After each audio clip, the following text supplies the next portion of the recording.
बच्चों, स्वागत है आपका YouTube channel learn with the पोर पे। जैसा कि आप सबको पता है कि आपका मिड टर्म का डेट शीट आ चुका है और 27 या 26 तारीख से एग्ज़ाम स्टार्ट हो रहा है। 27 को 10th का मैथ है। आप लोग का भी मैथ 3 अक्टूबर को होना है। तो मैं लेके आ गया हूँ आप लोगों के लिए मिड टर्म का सैम्पल पेपर, जो कि सेशन 2025-26 के लिए ही है। मतलब लेटेस्ट जो भी आपका सिलेबस में चैप्टर्स हैं उन्हीं पे बेस्ड ये क्वेश्चन पेपर बना हुआ है।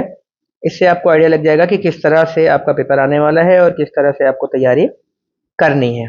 ठीक है, तो चलिए शुरू करते हैं। प्रश्न नंबर 1 से 20 बहुविकल्पीय प्रश्न है। प्रत्येक प्रश्न 1 अंक का है। पहला सवाल देखो, निम्नलिखित में से कौन सी संख्या अपरिमेय है? क्या कह रहा है? कौन सी संख्या अपरिमेय है? ठीक है, अपरिमेय पे फोकस करिए। पी बाई क्यू के फॉर्म में जो भी संख्याएं लिखी जा सकती हैं वो होती हैं परिमेय संख्याएं। क्या होती हैं? परिमेय संख्याएं। अपरिमेय वो होती हैं जिनको पी बाई क्यू के फॉर्म में नहीं लिखा जा सकता है। तो अच्छा, एक चीज और हमने पढ़ा है कि कोई भी शांत दशमलव हो, शांत दशमलव, वो भी क्या होता है? परिमेय होता है। तो ये देखो, जीरो के बाद, दशमलव के बाद 2 अंक गया तो ये आपका परिमेय है। अच्छा, किसी भी देखो यहाँ पे क्या हो गया, 0.14 और 16 का बार, 16 का बार मतलब संख्या रिपीट होने लगी। अगर संख्या रिपीट होने लगती है तो बार लगा दिया जाता है। और हमारे पास ऐसे क्वेश्चंस भी आते हैं कि ये जो बार वाला क्वेश्चन है इसको पी बाई क्यू के फॉर्म में करो। इसका मतलब इसको भी पी बाई क्यू के फॉर्म में किया जा सकता है। ये क्या है? अशांत दशमलव है लेकिन आवर्ती है। तो अशांत और आवर्ती जो होता है वो भी परिमेय होता है। ये भी क्या है? अशांत और आवर्ती है, बार लगा है, बार बार चीजें रिपीट होंगी। तो जिसमें बार बार रिपीट होती हैं उसको तो आपको क्वेश्चन भी आता है, भाई इसको पी बाई क्यू के फॉर्म में करो। इसका मतलब ये भी क्या है? एक परिमेय संख्या है। अपरिमेय संख्या वही होती है जो ना तो रिपीट हो रही हो और ना तो शांत दशमलव हो। मतलब दशमलव के बाद वो संख्या खत्म भी ना हो और रिपीट भी ना हो। तो यहाँ पे देखो, ये डॉट डॉट डॉट का मतलब होता है ये संख्या खत्म नहीं हो रही है, आगे बढ़ती जा रही है। और देखो यहाँ पे 401, 4001, 4001, तो ये जो है एक अशांत आवर्ती है। तो यही एक परिमेय संख्या नहीं है, यानी कि ये वाला ऑप्शन आपका करेक्ट हो जाएगा। यही एक अपरिमेय संख्या है। यहाँ पे पूछ रहा है कि करेक्ट कौन सा है, तो एक बार मैं ये तो एक्सप्लेन करने के लिए मैं बता दिया, इसको हटा देता हूं मैं। कौन सी अपरिमेय संख्या है? तो आपकी अपरिमेय संख्या यही है। यही एक अशांत और आवर्ती है, बाकी सारी या तो शांत है या तो शांत और आवर्ती है। फिर √2 निम्नलिखित घात का एक बहुपद है। मतलब अगर √2 कोई संख्या लिखी है तो इसका बहुपद का घात क्या होगा? ठीक है ना। तो हम सबने पढ़ा है कि कोई भी अगर अचर बहुपद है, क्या है? कोई भी अगर अचर बहुपद है तो उसकी घात जो होती है वो हमेशा क्या होती है? 0 होती है। अच्छा, क्यों होती है? देखो, हम बहुपद की घात कैसे बताते हैं? x की जो मैक्सिमम पावर होती है वही उस बहुपद की घात कही जाती है। तो ये जो √2 है, या कोई भी एक चर ले लो, 2 ले लो, 3 ले लो, कुछ भी ले लो, कोई भी अचर पद, कोई भी अचर पद जिसकी वैल्यू फिक्स रहती है, तो इस सब की घात 0 होगी। क्यों होगी वो मैं बता देता हूं। जैसे √2 लिखा है तो √2, अब इसमें x की पावर क्या है? भाई x तो दिख ही नहीं रहा है, तो तुम कहोगे कि x दिख नहीं रहा है तो हम बहुपद की घात कैसे बताएं? x नहीं दिख रहा है, लेकिन हम क्या यहाँ पे इंटू एक्स की पावर 0 लिख सकते हैं? जी हाँ, बिल्कुल लिख सकते हैं। क्यों लिख सकते हैं? √2 इंटू एक्स की पावर 0 की वैल्यू होती क्या है? 1। तो इसका मतलब ये √2 इंटू 1 था। 1 का मतलब क्या है? एक्स की पावर 0, यानी कि यहाँ पे एक्स की पावर 0 है तो इसकी घात क्या हो जाएगी? 0। तो इस तरह से हम कह देते हैं कि कोई भी अचर बहुपद हो उसको हम अचर बहुपद को इंटू एक्स की पावर 0 करके लिख सकते हैं। इस वजह से सभी अचर बहुपद की जो घातें होती हैं वो क्या होती हैं? 0 होती है। यानी कि अगर इंग्लिश में बोले तो पॉलिनोमियल की डिग्री क्या होगी? किसी भी कांस्टेंट पॉलिनोमियल की तो डिग्री होगी 0। नेक्स्ट क्वेश्चन पे आ जाओ। कह रहा है द्वितीय चतुर्थांश में स्थित किसी बिंदु के भुज और कोटि के क्रमशः चिन्ह होंगे। ठीक है, तो ध्यान से देखिए, ये मैं बना देता हूं कार्टेशियन प्लेन। ये आपका होता है एक्स एक्सिस, ये होता है वाई एक्सिस। जब भी हम, ये हमारा मूल बिंदु है, मूल बिंदु के दाईं ओर जाएंगे या बाईं ओर जाएंगे तो हम एक्स एक्सिस पे रहते हैं। अगर दाईं ओर जाते हैं तो एक्स वाला प्लस होता है, बाईं ओर जाते हैं तो एक्स वाला माइनस होता है। ऐसे मूल बिंदु के जब हम ऊपर जाएंगे तो वाई एक्सिस पे जाएंगे, और ऊपर जाते हैं तो प्लस होता है, नीचे जाते हैं तो माइनस होता है। मान लो यहाँ पे कोई एक पॉइंट है, मैं पूरा एक्सप्लेन कर रहा हूँ कि चारों में क्या क्या साइन आएगा। यहाँ पे अगर कोई पॉइंट है तो मूल बिंदु से हमें किधर जाना पड़ रहा है? दाईं तरफ, यानी कि एक्स कोऑर्डिनेट जो होगा वो प्लस होगा। फिर मूल बिंदु से कहाँ जाना पड़ रहा है, ऊपर की तरफ। मूल बिंदु कह लो या एक्स अक्ष वाई अक्ष कह लो, बात वही हो गई। तो यहां से ऊपर जाना पड़ रहा है, इसका मतलब वाई वाला भी क्या होगा, प्लस। जब भी हम कोई निर्देशांक लिखते हैं तो एक्स कॉमा वाई के फॉर्म में लिखते हैं, यानी कि एक्स कोऑर्डिनेट और वाई कोऑर्डिनेट। तो अगर इस प्रथम चतुर्थांश में कोई पॉइंट आएगा फर्स्ट क्वाड्रेंट में, तो हमें दाईं तरफ जाना है और ऊपर जाना है, इस वजह से दाईं तरफ के लिए x प्लस हो गया, ऊपर के लिए y प्लस हो गया, तो ये प्लस प्लस हो गया। मान लो सेकंड क्वाड्रेंट में कोई एक पॉइंट है ये, तो इसके लिए क्या कहां जाना पड़ रहा है, देखो x पे लेफ्ट साइड में जाना पड़ रहा है, तो x वाला माइनस हो जाएगा, और y के लिए ऊपर जाना पड़ रहा है तो y वाला प्लस हो जाएगा। तो सेकंड क्वाड्रेंट में जो आपका साइन आता है वो आता है माइनस प्लस। ऐसे ही यहां पे अगर कोई पॉइंट लें तो y के लिए आना पड़ रहा है नीचे और x के लिए आना पड़ रहा है लेफ्ट में। सबसे पहले x लिखते हैं, x के लिए आना पड़ रहा है लेफ्ट में तो हो जाएगा माइनस, और y के लिए जाना पड़ रहा है नीचे तो y भी हो जाएगा माइनस। ये आपका हो गया थर्ड क्वाड्रेंट।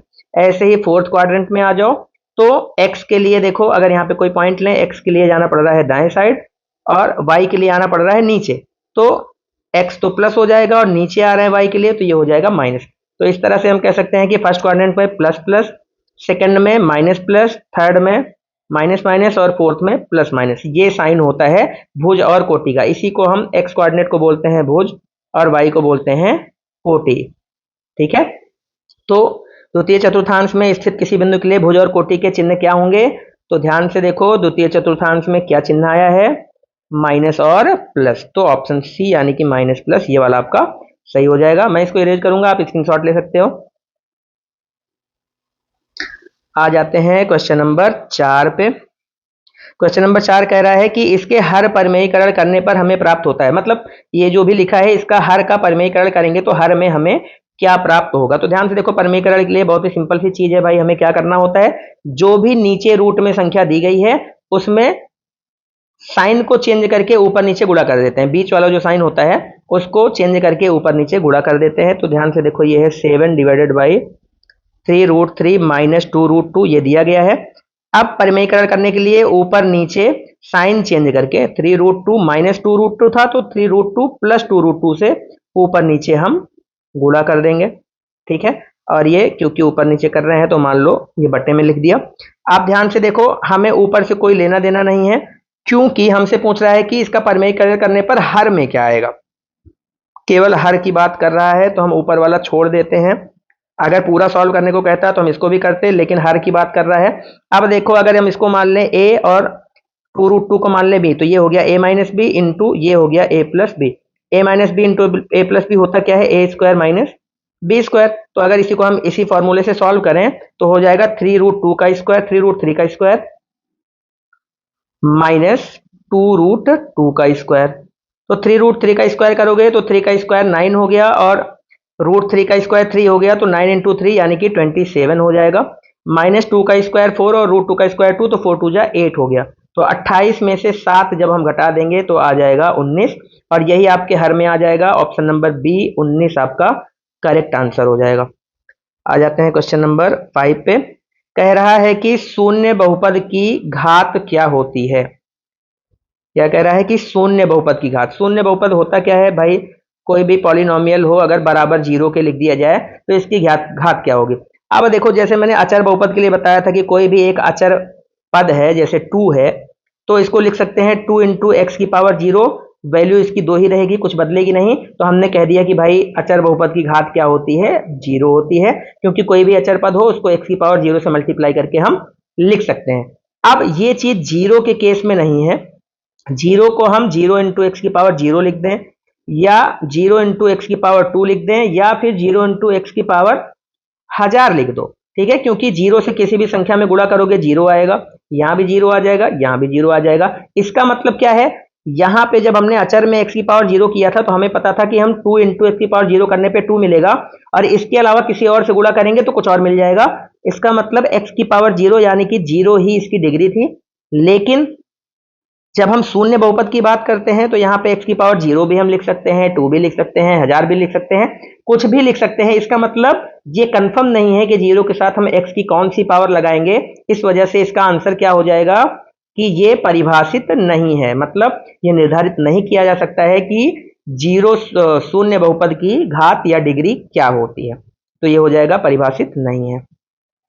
अगला सवाल, एक बारंबारता बंटन में एक वर्ग का मध्य बिंदु 10 है और उसकी चौड़ाई 6 है। चलो मैं पहले एक एग्जांपल से बताता हूं कि मान लो कोई एक वर्ग है जो है 10 से 20, ठीक है, तो इसकी चौड़ाई क्या होगी, ध्यान से देखिए चौड़ाई क्या होगी। चौड़ाई होती है लो upper limit minus lower limit, ये हो गया आपका लोअर लिमिट और 20 हो गया आपका अपर लिमिट। 20 में से 10 को घटाओगे मतलब जितना गैप है दोनों में वही उसकी चौड़ाई हो जाती है, ठीक। फिर कह रहा है उसकी चौड़ाई 6 है और उसका मध्य बिंदु मतलब 10 और 20 के बीच में बिल्कुल क्या आएगा, 15 आएगा। मध्य बिंदु मतलब जो हम बोलते हैं कि वर्ग चिन्ह, एक तरह से वर्ग चिन्ह को मध्य बिंदु भी बोला जाएगा। तो अब ध्यान से देखो, ये जो लोअर लिमिट थी इसमें कितना जोड़ने पर 15 आएगा, 5 जोड़ने पर 15 आएगा। 5 है क्या, इस 10 का आधा है। 10 को अगर 2 से भाग कर दें तो क्या मिल जाएगा, 5 मिल जाएगा। यानी कि लोअर लिमिट में चौड़ाई का आधा जोड़ने से हमें मध्य बिंदु मिल जाता है। ध्यान से देखो, एक बार फिर से मैं समझा रहा हूं कि मान लिया हमने कि एक कोई वर्ग अंतराल है जो है 10 से 20, इसका लोअर लिमिट है 10, अपर लिमिट है 20, तो इसकी चौड़ाई क्या हो जाएगी, 20 और 10 में गैप कितने का है, 10 का, ये हो गई चौड़ाई। इसका मध्य बिंदु क्या कैसे निकालते हैं, 20 और 10 को जोड़ के 2 से भाग कर दो तो मध्य बिंदु आ जाता है, तो मध्य बिंदु हो गया 15। अब अगर हम कोई रिलेशन देखना चाहें तो हमें पता है कि ये जो 15 है ये लोअर लिमिट से कितना अधिक है, 5 अधिक है। कितना अधिक है, 5 अधिक है। ये 5 है क्या, चौड़ाई का आधा। इसका मतलब लोअर लिमिट में चौड़ाई का आधा जोड़ दें तो मध्य बिंदु आ जाना चाहिए। इतना क्लियर हो गया। अब सवाल पे आते हैं। सवाल कह रहा है एक बारंबारता बंटन में एक वर्ग का मध्य बिंदु 10 है, यानी कि मध्य बिंदु हमें दे चुका है 10, उसकी चौड़ाई है 6। चौड़ाई क्या है, 6। तो उस वर्ग की निम्न सीमा क्या होगी, हमें नहीं पता निम्न सीमा क्या है। मान लो ये x से y कोई अंतराल था, इसका मध्य बिंदु है 10 और चौड़ाई है 6। अब मैंने बताया आपको कि देखो ये कोई अंतराल है तो उसकी लोअर लिमिट क्या होगी, आगे वाली x। मैंने बताया कि लोअर लिमिट में चौड़ाई का आधा जोड़ने पर, लोअर लिमिट में चौड़ाई का आधा, तो चौड़ाई यहां पे 6 थी, देखो यहाँ पे चौड़ाई 10 थी तो हमने 5 जोड़ा 15 पे पहुंच गए। यहाँ पे चौड़ाई 6 है तो उसका आधा 3 जोड़ के हम 10 पे पहुंच जाएंगे। इसका मतलब यहाँ पे क्या रहा होगा, 7 में क्या कितने में 3 जोड़ने पर हम 10 पहुंचेंगे, तो हमें पता है कि अगर यहाँ पे 7 होता, लोअर लिमिट इसकी 7 होती, तब हम चौड़ाई का आधा 3 इसमें जोड़ के 10 पे मध्य बिंदु पर पहुंच जाते। इसका मतलब ऑप्शन बी यानी कि 7 ही इस वर्ग की निम्न सीमा रही होगी। और ये जो वर्ग अंतराल रहा होगा वो रहा होगा 7 से 13, तभी तो 6 का चौड़ाई बनेगा। 7 से 13 ये वर्ग अंतराल था जिसकी चौड़ाई 6 थी और इसका मध्य बिंदु आ जाएगा आपका 10। तो 7 में जब हम 6 का आधा यानी 3 जोड़ेंगे तो पहुंच जाएंगे 10 पे। तो इसका मतलब ऑप्शन नंबर बी आपका करेक्ट हो जाएगा। चलते हैं नेक्स्ट क्वेश्चन पे, मैं इसको रफ करूंगा। क्वेश्चन नंबर 7 कह रहा है कि निम्नलिखित आकृति में POQ एक सरल रेखा है या एक रेखा है, तो x का मान बताओ। ध्यान से देखो, हमने पढ़ रखा है कि कोई एक सरल रेखा पर बना जो कोण होता है, मान लो ये कोई पॉइंट है, ये पूरा जो कोण होता है वो क्या होता है, 180 डिग्री का होता है। इसका मतलब ये जो पूरा कोण है, यानी कि हम ये कह सकते हैं कि 4x प्लस 3x प्लस 40, ये कितना होना चाहिए, 180 डिग्री। इसका मतलब 7x बराबर होना चाहिए 180 माइनस 40 डिग्री। इसका मतलब 7x बराबर क्या होना चाहिए, 140 डिग्री। भाई 4x प्लस 3x 7x हो गया और 40 उधर जाके घट जाएगा। अच्छा, इस सबको जोड़ के 180 क्यों कर रहे हैं, क्योंकि ये सरल रेखा का कोण है तो तीनों को जोड़ के 180 होगा। ये था 4x, ये था 3x और ये था 40, तो 40 प्लस 4x प्लस 3x इनको जोड़ के 180 आना चाहिए। 7x बराबर 140 आ गया, तो x बराबर 7 से 140 को काटोगे 20 बार में तो x की वैल्यू आ जाएगी 20 डिग्री, यानी कि ऑप्शन ए आपका करेक्ट हो जाएगा। नेक्स्ट क्वेश्चन पे आते हैं। कह रहा है वर्ग चिन्ह 130 से 150, अच्छा वर्ग 130 से 150, एक वर्ग दे रखा है 130 से 150, इसका वर्ग चिन्ह क्या होगा। वर्ग चिन्ह यानी कि इनका मध्य बिंदु क्या होगा। अब मध्य बिंदु कैसे ज्ञात करते हैं, अभी अभी मैंने बताया कि जितना भी अंतर है, अंतर कितने का है 130 से 150 में 20 का, 20 का आधा कर दो। 20 का आधा कितना होता है 10, इसको लोअर लिमिट में जोड़ दो। 130 में 10 जोड़ोगे क्या आ जाएगा 140, यानी कि इसका वर्ग चिन्ह या फिर मध्य बिंदु क्या हो जाएगा 140। दूसरा तरीका क्या होता है कि lower limit plus upper limit divided by 2। LU का मतलब L फॉर लोअर लिमिट समझ लो, U for upper limit. Lower limit है 130, अपर लिमिट है 150 डिवाइडेड बाई 2। 130 150 जोड़ोगे 280, 280 बटे में 2 करोगे तो आ जाएगा 140। तब भी यहां से भी आंसर आपका आ जाएगा। या दूसरा तरीका कि भाई हमें पता है कि लोअर लिमिट में वर्ग अंतराल का आधा जोड़ने पर हम मिड पॉइंट पे पहुंच जाते हैं। तो वर्ग अंतराल इसमें 130 से 150 था, लोअर लिमिट 130 थी, और गैप इसमें 20 का था, तो 20 का आधा यानी कि 10 जोड़ देंगे अगर लोअर लिमिट में, तो मध्य बिंदु पे पहुंच जाएंगे, तो 140 फिर भी आ जाएगा। चलते हैं नेक्स्ट क्वेश्चन पे, इसको मैं रफ करूंगा। अगला क्वेश्चन है, जब x बराबर -1 हो तो बहुपद 5x minus 4x square plus 3 का मान। देखो एक पॉलिनोमियल दे रखा है p of x equal to 5x minus 4x square plus 3। तो कह रहा है कि x बराबर -1 पर इसकी वैल्यू क्या होगी। तो भैया p ऑफ -1 की वैल्यू पूछ रहा है। इसका मतलब क्या है कि x यहाँ पे हमने क्या किया, -1 किया, तो पूरे बहुपद में p ऑफ x में जहां जहां पर x है हर जगह पे हमें -1 रखना पड़ेगा। तो 5 इंटू -1, 5 इंटू एक्स था तो 5 इंटू -1 हो गया, -4 इंटू एक्स का स्क्वायर यानी -1 का स्क्वायर प्लस 3। 5 इंटू -1 करोगे माइनस का 5, -1 का स्क्वायर हो जाएगा 1, और -4 इंटू 1 करने पर हो जाएगा माइनस का 4। देखो -1 का स्क्वायर 1, 1 इंटू -4 हो जाएगा, और प्लस का 3 तो था ही। तो 5 4 9, ये माइनस का 9 हो गया, ये प्लस का 3 हो गया, माइनस का 9 प्लस का 3 सॉल्व करोगे तो आ जाएगा माइनस का 6। ऑप्शन नंबर ए आपका सही हो जाएगा। अगला क्वेश्चन आ जाते हैं। कह रहा है किसी त्रिभुज के तीन कोणों का अनुपात जो है, कोणों का अनुपात 5:3:7 है, वह त्रिभुज है एक।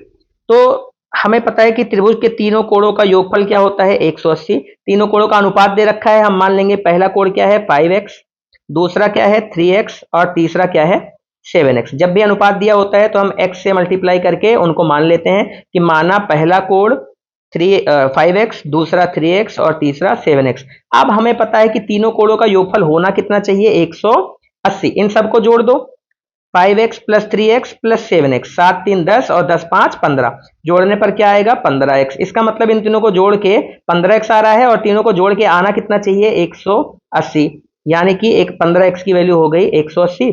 तो x की वैल्यू हो जाएगी 180 डिग्री डिवाइडेड बाई 15।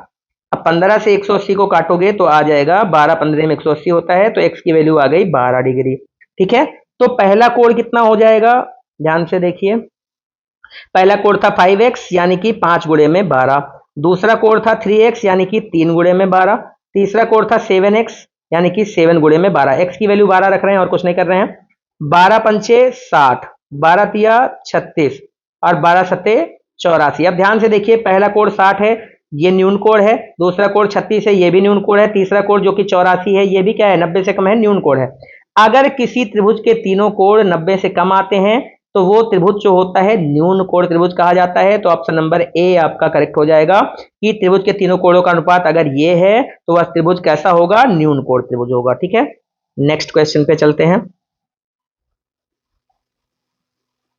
अगला सवाल है कि दो चरों में रैखिक समीकरण ax plus b y plus c बराबर 0 के रूप की होती है, जहां दो चर में रैखिक समीकरण का जो स्टैंडर्ड फॉर्म होता है या मानक रूप होता है वो होता है ax plus b y plus c बराबर 0।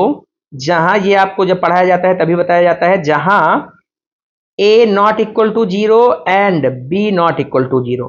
भाई a और b दोनों ही 0 नहीं हो सकते हैं। क्यों नहीं हो सकते हैं, अगर तुमने a को 0 किया तो 0 इंटू एक्स यानी कि ये 0 हो जाएगा, x हट जाएगा। अगर a को 0 किया, b को नहीं किया तो x हट जाएगा, यहाँ पे केवल एक ही चर बचेगा y। अगर तुमने b को 0 कर दिया और a को नहीं किया तो x ही बचेगा और y खत्म हो जाएगा, तो भी एक ही चर बचेगा।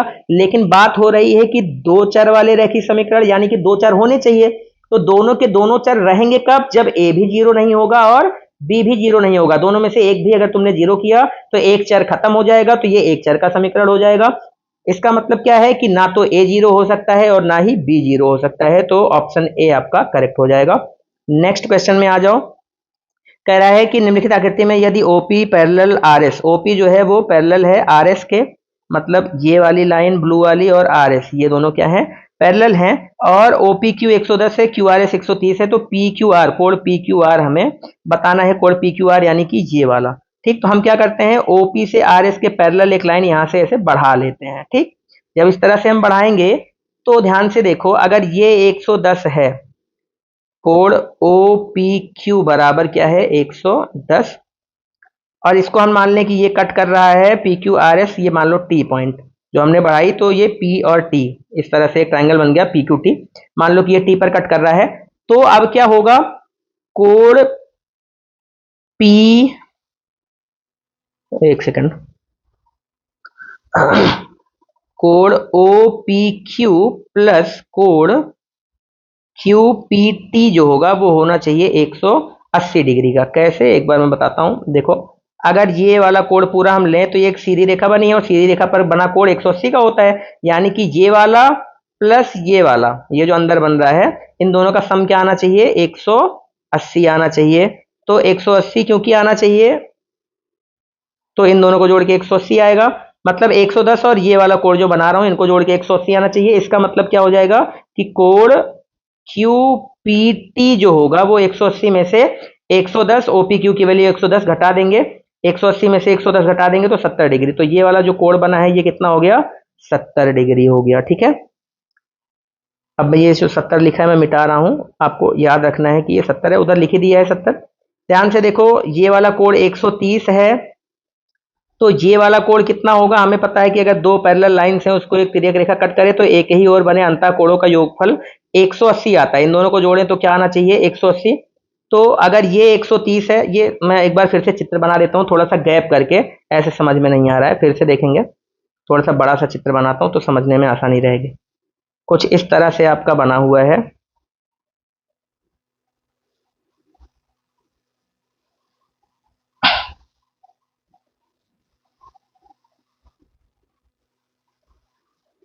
ये कुछ इस तरह से बना हुआ है। यहाँ से मैंने लाइन इसको बढ़ा दी थोड़ी सी, या इसको मैं ब्लू से कर देता हूँ, जो हमने कंस्ट्रक्शन किया है, ये हमने कंस्ट्रक्शन किया है, इसको यहाँ से यहाँ तक बढ़ा दिया है। ठीक है, ये था ओ, ये था पी, ये था क्यू, और ये था एस, ये था आर। हमको यहाँ पे बनाया हुआ है 130। मैंने तुमको बताया कि दो रेखाओं को अगर तिर्यक रेखा कट करे तो इन दोनों का सम 180 होता है, यानी कि 130 और ये वाला जोड़ के होना चाहिए 180, तो ये वाला हो जाएगा 50 डिग्री। अब ये और ये शीर्षाभिमुख कोण है तो ये भी क्या हो जाएगा, 50 डिग्री। ये वाला कितना था, 110 डिग्री, तो ये कितना हो जाएगा 70, क्योंकि ये पूरा होना चाहिए 180 का, तो ये 110 है तो ये 70 हो जाएगा। अब ध्यान से देखो, ये जो ट्राइंगल बना इसमें एक कोण 70 का है और एक कोण 50 का है, तो ये वाली की वैल्यू हमसे पूछ रहा था, इसी कोण की वैल्यू पूछ रहा है। अगर इसको x माने तो ये जो छोटा सा ट्राइंगल अंदर बना हुआ है, हमें पता है तीनों कोणों का सम कितना होता है 180, तो 70 प्लस 50 प्लस x की वैल्यू होनी चाहिए 180 डिग्री, यानी कि x की वैल्यू होनी चाहिए 180 डिग्री माइनस 7 5 12 120 डिग्री। 180 में से 120 डिग्री घटा देंगे तो आ जाएगा 60 डिग्री। तो आपका आंसर क्या हो जाएगा, 60 डिग्री, यानी कि ऑप्शन नंबर ए, आपका ए ऑप्शन करेक्ट हो जाएगा। आ जाते हैं नेक्स्ट पे, यदि किसी बिंदु y के निर्देशांक शून्य है, यदि किसी बिंदु का y निर्देशांक शून्य है, कोई एक पॉइंट है जो कि x, y के फॉर्म में लिखा जाता है, निर्देशांक की बात हो रही है। ठीक है, तो कह रहा है कि कोई एक पॉइंट है जिसका y निर्देशांक शून्य है, यानी कि x में कुछ भी हो सकता है लेकिन y निर्देशांक शून्य है, तो यह बिंदु सदैव स्थित होगा। ध्यान से देखो, समझा देता हूं मैं, ये x एक्सिस है, y एक्सिस है। y निर्देशांक शून्य कब होता है, जबकि हम ऊपर या नीचे गए ही ना हो, x अक्ष पर ही रह जाएं। जब हम x अक्ष पर ही रहेंगे तो यहां से देखो मूल बिंदु किधर आ रहे हैं, x पर आ रहे हैं, क्या ऊपर जा रहे हैं, क्या नीचे जा रहे हैं, नहीं, ना ऊपर जा रहे हैं ना नीचे जा रहे हैं। इसका मतलब जब भी हम x अक्ष पर रहेंगे तो y निर्देशांक क्या रहेगा, शून्य रहेगा। तो कह रहा है कि y निर्देशांक शून्य कब होता है, जबकि यह बिंदु सदैव किस पर स्थित होगा, x अक्ष पर। x अक्ष पर जो भी पॉइंट आता है वो 1,0 फॉर्म का आता है। अच्छा, अब y x वाला जीरो कब रहेगा, जब y अक्ष पर रहेंगे। जब y अक्ष पर रहेंगे तो क्या होगा, y निर्देशांक तो कुछ ना कुछ आ जाएगा, या मान लो b आ गया, लेकिन क्योंकि हम x अक्ष पे चले ही नहीं है, ये पॉइंट कहाँ है, मूल बिंदु से ऊपर है, न दाएं है न बाएं है, खाली ऊपर है। खाली ऊपर का मतलब खाली b निर्देशांक आएगा और x निर्देशांक जीरो हो जाएगा। तो यानी कि x निर्देशांक जीरो जब होता है तो हम y एक्सिस पर होते हैं, और जब y निर्देशांक जीरो होता है तो कहां पे होते हैं, x एक्सिस पर होते हैं। ठीक है, इस तरह से। क्वेश्चन नंबर 14, पी एक्स बराबर एक्स प्लस 3, तो P x plus p of minus x. ध्यान से देखो, हमको दे रखा है कि पी ऑफ एक्स बराबर एक्स प्लस 3, तो कह रहा है कि P of x plus p of minus x की वैल्यू बताओ। पी ऑफ एक्स और पी ऑफ माइनस एक्स की वैल्यू बताओ। P of x plus p of minus x, इसकी वैल्यू बताओ। तो पी ऑफ एक्स तो दे ही रखा है, पी ऑफ माइनस एक्स हम निकालेंगे। माइनस एक्स का मतलब क्या है, जहां जहां पर एक्स है वहां वहां पे हमें माइनस एक्स कर देना है। तो ये एक्स था, एक्स की जगह पे क्या आ जाएगा माइनस एक्स, और प्लस का 3 तो था ही। ठीक है, जैसे इसी में हम जब पी ऑफ 1 निकालते हैं तो क्या करते हैं, एक्स की जगह पे 1 रख देते हैं, तो ये हो जाता है 1 + 3 4। तो कह रहा है कि पी ऑफ माइनस एक्स बताओ, तो एक्स की जगह पे क्या रख देंगे माइनस एक्स, तो ये हो जाएगा माइनस एक्स प्लस 3। अब कह रहा है कि पी ऑफ एक्स और पी ऑफ माइनस एक्स का सम बताओ, तो इसी को जोड़ दो, क्या हो जाएगा p of x plus p of minus x. इन दोनों को जोड़ो, एक्स से एक्स कट जाएगा और 3 3 6 हो जाएगा। ठीक है, तो P of x plus p of minus x, x plus 3 और माइनस एक्स प्लस 3 को ऐड करेंगे, प्लस एक्स से माइनस एक्स कट जाएगा, 3 + 3 आ जाएगा 6। कौन सा ऑप्शन है, इसको मैं रफ कर रहा हूं, आप समझ गए होंगे तो स्क्रीनशॉट ले लीजिएगा। तो यहाँ पे P of x plus p of minus x क्या आ गया आपका 6। पी ऑफ माइनस एक्स में कुछ नहीं करना है, जहां पर एक्स है वहां पे माइनस एक्स कर देंगे, फिर दोनों को जोड़ देंगे।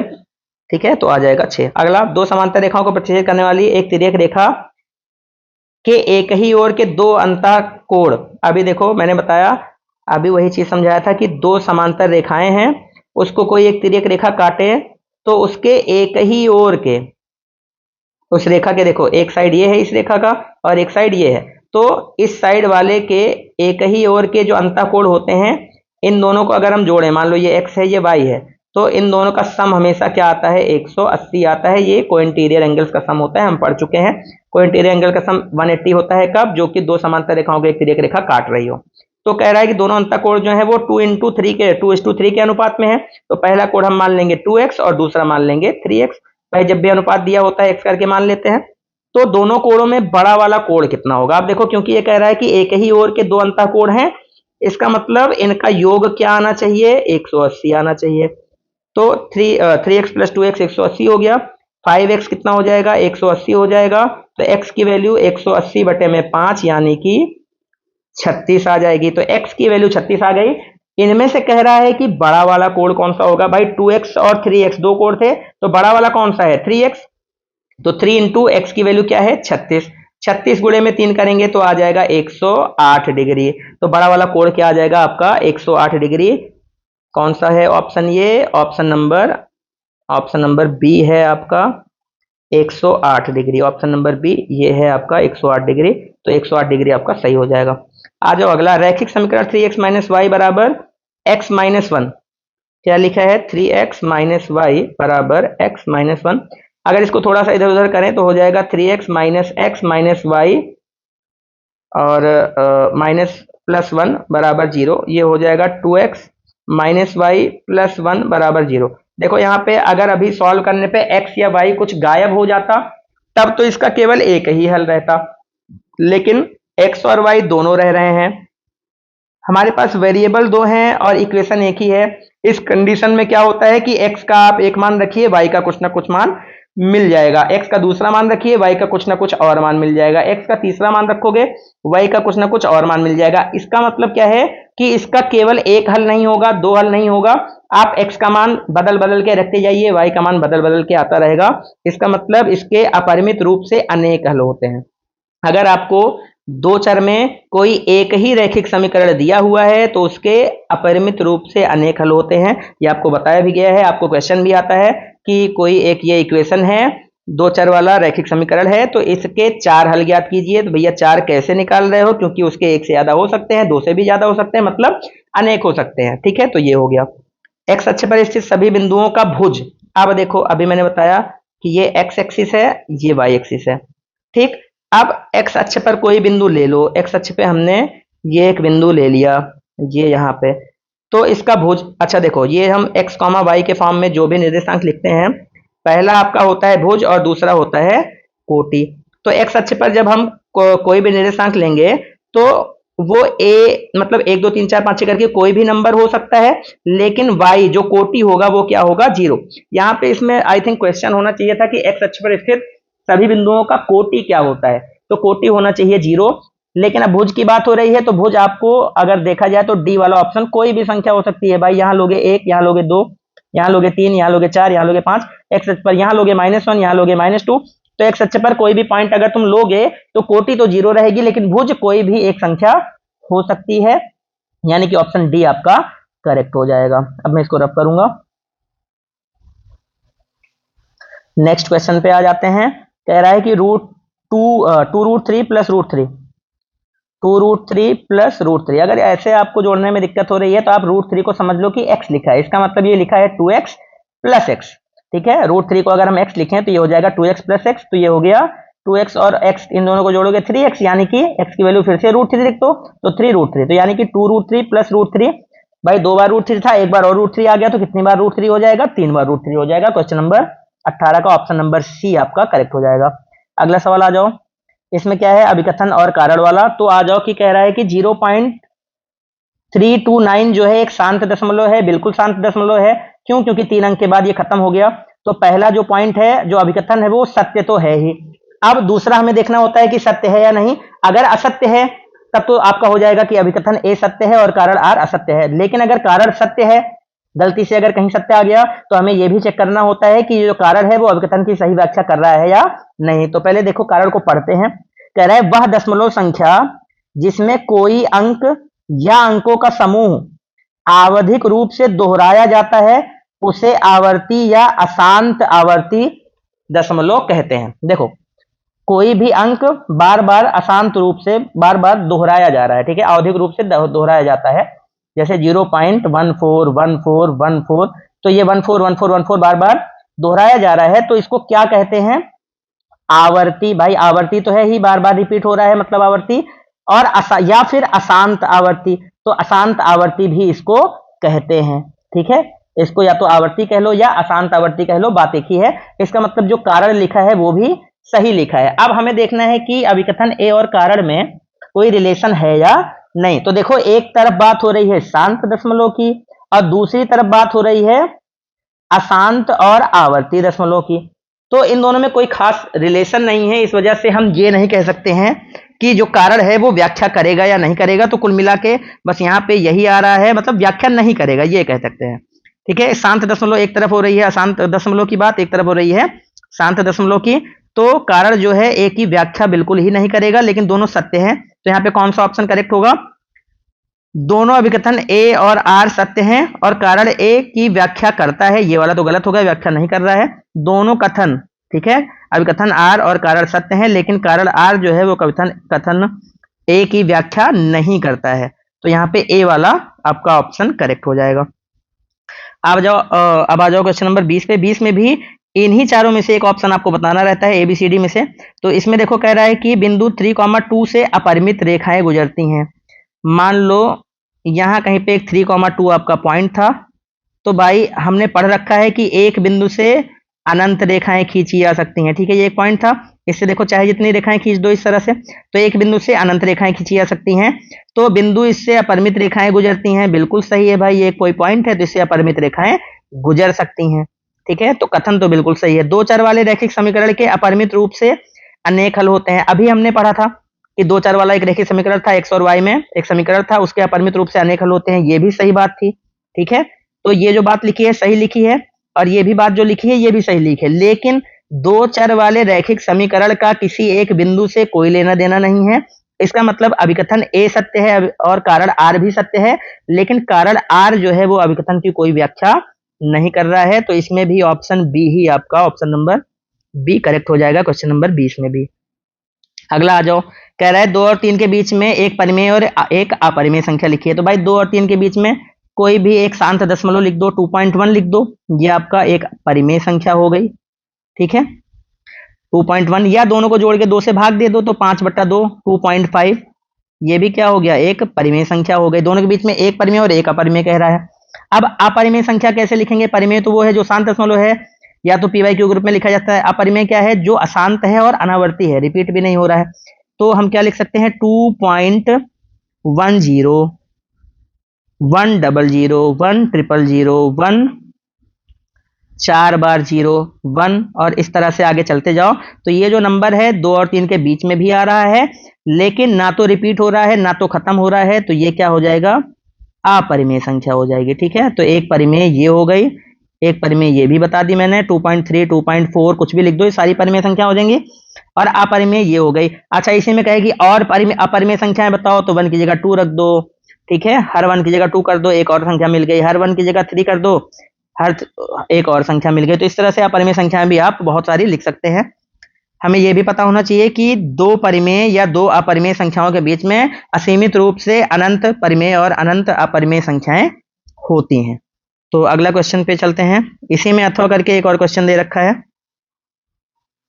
अथवा करके जो क्वेश्चन है वो कह रहा है कि 0.1 और 0.11 के बीच दो परिमेय संख्याएं लिखिए। 0.1 0.11 के बीच में अपरिमेय संख्याएं परिमेय संख्याएं दो लिखिए। चलो 0.1 को हम लिख सकते हैं 1/10, बाई दशमलव हटाओगे नीचे एक जीरो आ जाएगा, यहां से दशमलव हटाओगे नीचे 2 जीरो आ जाएगा, तो इसको लिख सकते हैं 11/100। ठीक इस वाले को भी हम 100 अगर बना लें तो 10 नीचे से गुणा कर लो, 10 ऊपर से गुणा कर लो, दोनों का हर बराबर करना सबसे पहला काम होता है। ठीक है, परिमेय संख्याओं के बीच की परिमेय संख्या अगर कहे और अगर तुमको लग रहा हो कोई दिक्कत लिखने में, तो सबसे पहले उसको पी बाई क्यू के फॉर्म में करके दोनों का हर बराबर कर लेते हैं।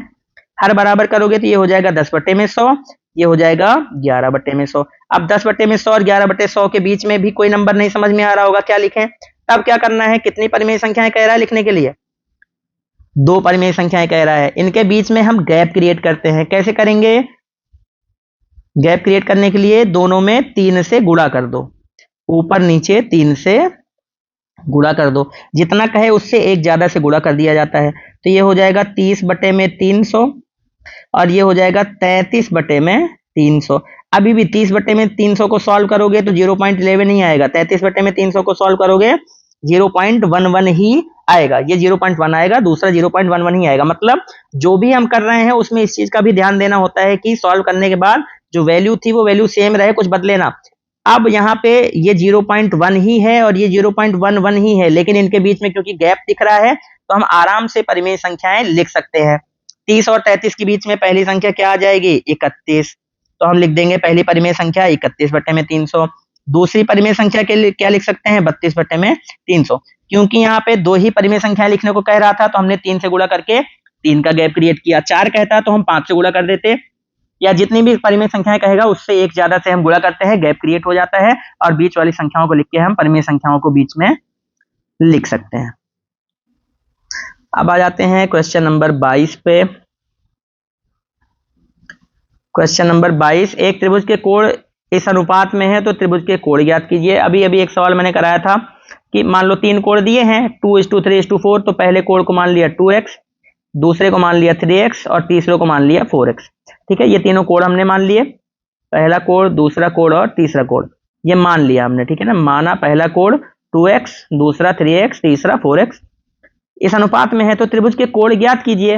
भाई तीनों कोण हमें पता है, अब तो हमें यह भी पता है कि तीनों कोणों का योग कितना आता है? 180 आता है, यानी कि 3 2 5 4 9, 9x की वैल्यू कितनी होनी चाहिए? 180 डिग्री। तो x की वैल्यू क्या हो जाएगी? 20 डिग्री। ठीक है, 4 3 7 7 2 9, 9x की वैल्यू 180 तो x की वैल्यू 20 डिग्री। तो त्रिभुज के कोण ज्ञात कीजिए। अब पहला कोण क्या था? 2x। पहला कोण क्या था? 2x। 2x का मतलब 2 × 20, x की वैल्यू 20 आई तो 2x यानी कि 40 डिग्री। तीसरा 3x मतलब 3 × 20 60 डिग्री। ठीक है, अगला 4x माने कि 4 × 20 यानी कि 80 डिग्री। तो 6 4 10 और 180 इनको जोड़ के 180 भी हो रहा है, अगर जोड़ेंगे तो पहला कोण 40, दूसरा 60 और तीसरा 80 डिग्री हो जाएगा। आ जाते हैं अगले क्वेश्चन पे। अगला क्वेश्चन है आपका कि जब x बराबर 3 हो तो इस बहुपद का मान ज्ञात कीजिए। फिर से देखो, एक पॉलिनोमियल इन x हमको दे रखा है 3x³ - 4x² + 7x + 5। हमें बताना है x बराबर 3 पर बहुपद का मान, यानी कि P(3) बताना है। x बराबर 3 कर दें तो इसकी वैल्यू क्या हो जाएगी? तो देखो 3 × x³ यानी कि 3 का क्यूब, तो 3 का क्यूब क्या होता है? 27, -4 × x² यानी कि 3 का स्क्वायर, तो 3 का स्क्वायर होता क्या है? 9 होता है। ठीक है, सीधा सीधा लिख दे रहा हूं, ये x³ 3 का क्यूब 27, x का स्क्वायर 3 का स्क्वायर 9, प्लस 7 × 3, 7 × x है तो 7 × 3 हो जाएगा, और प्लस 5, x यहाँ पे खाली हमने 3 किया है, अब x³ था तो 3 का क्यूब कर दिया इस तरह से।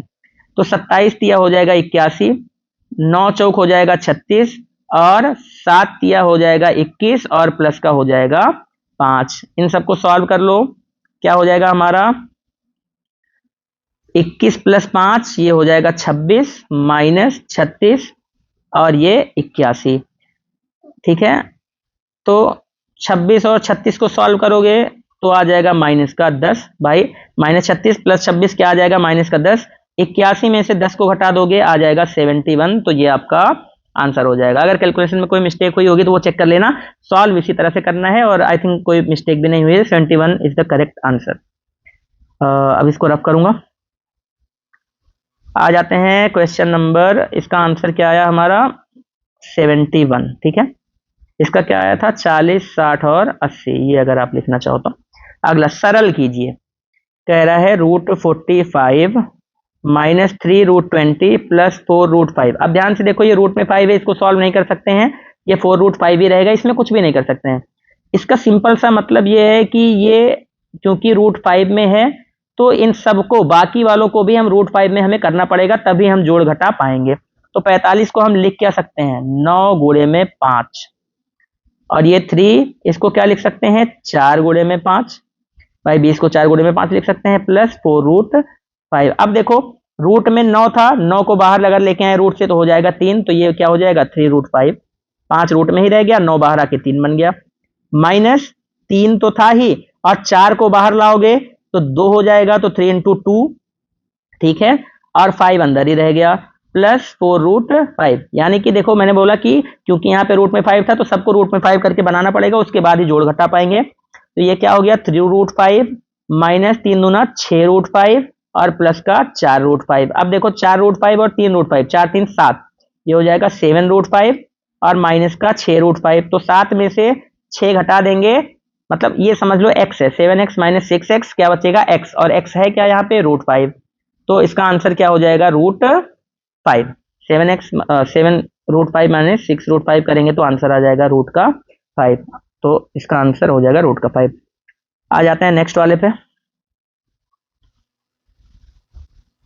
m के किस मान के लिए ये x प्लस 2 से विभाज्य है। चलो इसके लिए थोड़ा सा पहले छोटा सा कॉन्सेप्ट समझेंगे कि भाई कोई 12 नंबर है, हमें पता है कि 12 3 से कट जाता है, तो हम इसको लिख सकते हैं 3 गुणे में 4, मतलब कि 3 इसका एक फैक्टर होगा। 12 को जो भी संख्या डिवाइड करेगी वो संख्या उस 12 की फैक्टर होगी। फिर क्या कह रहा है कि x³ माइनस 2mx² प्लस 16 जो है वो x प्लस 2 से कट जा रही है, इसका मतलब x प्लस 2 इसका क्या होगा, एक फैक्टर होगा। यानी कि हम इसको अगर लिखना चाहें तो x प्लस 2 इंटू समथिंग, यहाँ पे कुछ भी आ सकता है, समथिंग लिख दे रहा हूं मैं, x प्लस 2 इंटू समथिंग हम इसको लिख सकते हैं। जैसे 12 था, 12 3 से कट जाता है, 3 इसका एक फैक्टर है, तो हम 12 को लिख सकते हैं 3 गुणे में समथिंग, यहाँ पे 4 आ गया। ऐसे ही x³ माइनस 2mx² प्लस 16 का x प्लस 2 अगर एक फैक्टर है तो इसको x प्लस 2 इंटू समथिंग लिख सकते हैं। अब यहाँ पे अगर हम x प्लस 2 की जगह 0 कर दें, ठीक है, तो अब ये बताओ कि x प्लस 2 0 कब होगा, जब x बराबर -2 रखेंगे। ठीक है, x प्लस 2 को अगर हम 0 करें तो ये हो जाएगा 0 इंटू समथिंग, और 0 इंटू समथिंग होता क्या है 0। इसका मतलब x प्लस 2 को अगर हम 0 करें यानी कि x बराबर -2 रख दें, तो ये जो पूरी वैल्यू है ये 0 इंटू समथिंग यानी कि 0 हो जाएगी। इसका मतलब क्या है कि अगर x प्लस 2 इसका फैक्टर है, गुणनखंड है, तो p ऑफ -2 यानी कि x प्लस 2 बराबर 0 रखने पर, यानी कि x बराबर -2 रखने पर ये पूरा पॉलिनोमियल जो p ऑफ x है वो 0 हो जाएगा। मतलब p ऑफ -2 क्या हो जाएगा 0 हो जाएगा। तो p ऑफ -2 0 होना चाहिए। अब p ऑफ -2 की वैल्यू निकाल लो, x का क्यूब मतलब -2 कर रहे हैं तो -2 का क्यूब, -2 का क्यूब क्या हो जाएगा -8, -2m इंटू x² x² मतलब -2 का स्क्वायर जो कि होता है 4। देखो यहाँ पे हमने क्या किया है 2 का क्यूब किया हुआ है, ठीक है, ये क्या किया है 2 का स्क्वायर किया हुआ है। कुछ नहीं, बस यहाँ पे हम वैल्यू रख रहे हैं, x की जगह पे 2 रख रहे हैं, तो 2 का क्यूब किया, यहाँ पे 8 हो गया, माइनस का 2m जैसे था वैसे लिख दिया, x² किया, -2 का स्क्वायर 4 हो गया, प्लस का इसमें 16 है वो भी लिख दो। अब इसको सॉल्व करो, ये बराबर होना किसके चाहिए 0, क्यों, क्योंकि भैया x बराबर -2 रखने पर ये 0 गुणु समथिंग बनेगा और 0 हो जाएगा। तो ये हो गया -8, ठीक है, -8 माइनस का 8m, ठीक है, 4 दूना 8, ये 4 को 2 से गुणा करेंगे, 4 दूना 8 और m था ही और माइनस बाहर था, प्लस का 16 बराबर क्या आना चाहिए 0। अब 16 में से 8 को घटाओगे क्या बचेगा, 8 बचेगा। वो माइनस का 8m प्लस का 8 बराबर 0। 16 में से 8 को घटा दिया। ठीक, अब क्या होगा, ये 8 अगर उधर जाएगा, माइनस का 8m बराबर क्या हो जाएगा, माइनस का 8 हो जाएगा। ये वाला 8 इधर आएगा तो माइनस का हो जाएगा। माइनस से माइनस कट गया, 8 से 8 कट गया एक बार में, तो m की वैल्यू क्या आ जाएगी, 1। m की वैल्यू आपकी आ जाएगी 1। m बराबर आ जाएगा 1। इसको सॉल्व करने पे m बराबर 1 आ जाएगा। कुछ करना नहीं है। अगर x प्लस 2 गुणनखंड है तो x प्लस 2 बराबर 0 रखने पर बहुपद का मान 0 हो जाना चाहिए। अब x प्लस 2 0 कब होगा, जब x बराबर -2 रखेंगे। इसका मतलब x बराबर -2 रखने पर 0 हो जाना चाहिए।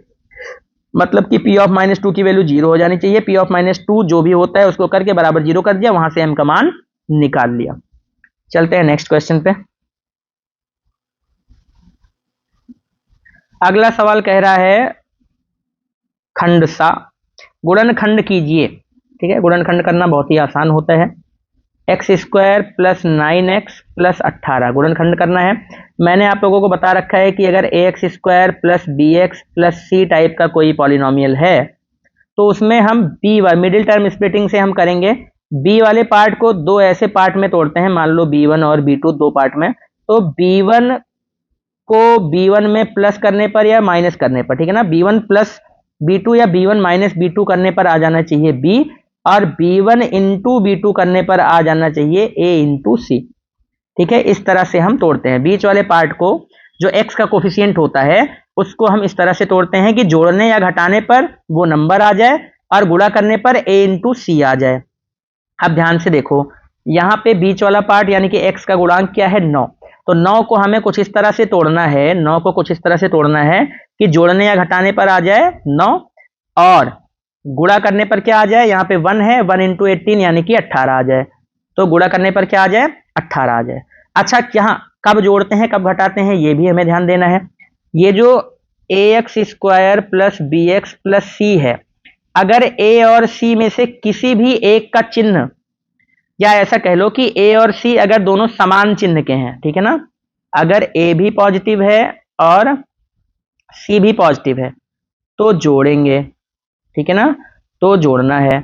अगर a भी नेगेटिव है और c भी नेगेटिव है तो भी क्या करना है, जोड़ना है। और अगर a पॉजिटिव है c नेगेटिव है, या फिर a नेगेटिव है c पॉजिटिव है, तब हमें घटाना होता है। ठीक है ना, तो अगर a और c दोनों का समान चिन्ह है तो हमें जोड़कर 9 लाना रहेगा, और अगर a और c दोनों का अलग अलग चिन्ह है तो हमें घटा कर लाना होता है। ये जो मैंने बताया कि b1 प्लस b2 और b1 माइनस b2, तो प्लस b2 कब करेंगे, जबकि a और c दोनों का चिन्ह समान हो। और माइनस कब करते हैं हम, घटा के कब 9 लाएंगे या घटा के कब b लाएंगे, जबकि दोनों का चिन्ह अलग अलग हो, एक प्लस हो और एक माइनस हो। अगर ये समझ में आ गया हो तो मैं हटाऊंगा। अब देखो, इसका गुणनखंड करने जा रहे हैं हम लोग। कहा गया है कि x² प्लस 9x प्लस 18 का गुणनखंड कीजिए। तो 9 को दो ऐसे पार्ट में तोड़ना है कि जोड़ने पर 9 आ जाए। क्यों जोड़ने पर, भैया c भी पॉजिटिव है और a भी पॉजिटिव है, दोनों का चिन्ह समान है, तो जोड़ के लाना है 9। और दो ऐसी संख्याओं को जोड़ के 9 लाना है जिनको गुणा करने पर a इंटू सी यानी कि 1 इंटू 18 यानी कि 18 आ जाए। गुणा करने पर क्या आ जाए, 18 आ जाए। तो अगर हम 9 को 6 प्लस 3 रखें तो 6 प्लस 3 9 भी हो जाएगा और 6 3 18 भी हो जाएगा, यानी कि x² plus 6x plus 3x plus 18, इस तरह से हम इसको लिख सकते हैं। अब यहाँ से x कॉमन ले लो तो x प्लस 6, यहाँ से 3 कॉमन ले लो तो x प्लस 6। x कॉमन लेने का मतलब होता है यहाँ भी x से भाग दिया, यहाँ भी x से भाग दिया। x² में x से दोगे तो x बचा, और 6x में x से दोगे तो 6 बचा। इसी तरह से यहाँ से 3 लिया तो x बच गया, 6 बच गया। ये अब ये x प्लस 6 दोनों में है तो इसको कॉमन ले लो तो यहाँ पे x प्लस 3 हो जाएगा। यही हो गया आपका फैक्टर। अब चलेंगे नेक्स्ट क्वेश्चन पे, इसको मैं रफ करूंगा। अगला सवाल कह रहा है उपर्युक्त सर्वसंख्या का प्रयोग करते हुए 101 गुणे 102 का मान ज्ञात कीजिए। देखो, हमने पढ़ा हुआ है कि, तो अब हम चलेंगे क्वेश्चन नंबर 36 पे। इसमें कह रहा है विद्यार्थियों के एक समूह को एक बहुपद इतना दिया गया, बहुपद है p of x equal to 6x² plus 7x plus 5। उन्हें इस बहुपद से संबंधित समस्याओं को हल करने के लिए गुणनखंड प्रमेय और मध्यपद विभाजन के अपने ज्ञान का प्रयोग करने को कहा गया। मतलब एक बहुपद दिया गया है जिसको गुणनखंड करना है, जिसमें मध्यपद का विभाजन करेंगे, मिडिल टर्म स्प्लिटिंग। इसी पे बेस्ड एक क्वेश्चन अभी अभी मैंने कराया था, पूरा उसमें प्रोसेस बताया था कि मिडिल टर्म स्प्लिट कैसे किया जाता है, कब जोड़ के लाना होता है 17 या कब घटा के लाना होता है 17। ध्यान से देखिए, सबसे पहला सवाल इसमें पूछ रहा है कि इस बहुपद की घात बताइए। ध्यान से देखो कि पी ऑफ एक्स की वैल्यू जो दे रखा है, इसमें जो पी ऑफ एक्स की वैल्यू दे रखा है वो है आपका 6x² प्लस 17x+5। अब कह रहा है बहुपद की घात बताइए, इंग्लिश में इसको डिग्री बोलते हैं कि इस पॉलिनॉमियल की डिग्री क्या होगी। तो बहुत सिंपल चीज होती है डिग्री भाई, जो भी पॉलिनॉमियल दिया गया है उसमें जो x की मैक्सिमम पावर होती है वही आपकी उस पॉलिनॉमियल की डिग्री कहलाती है या फिर बहुपद की घात कही जाती है।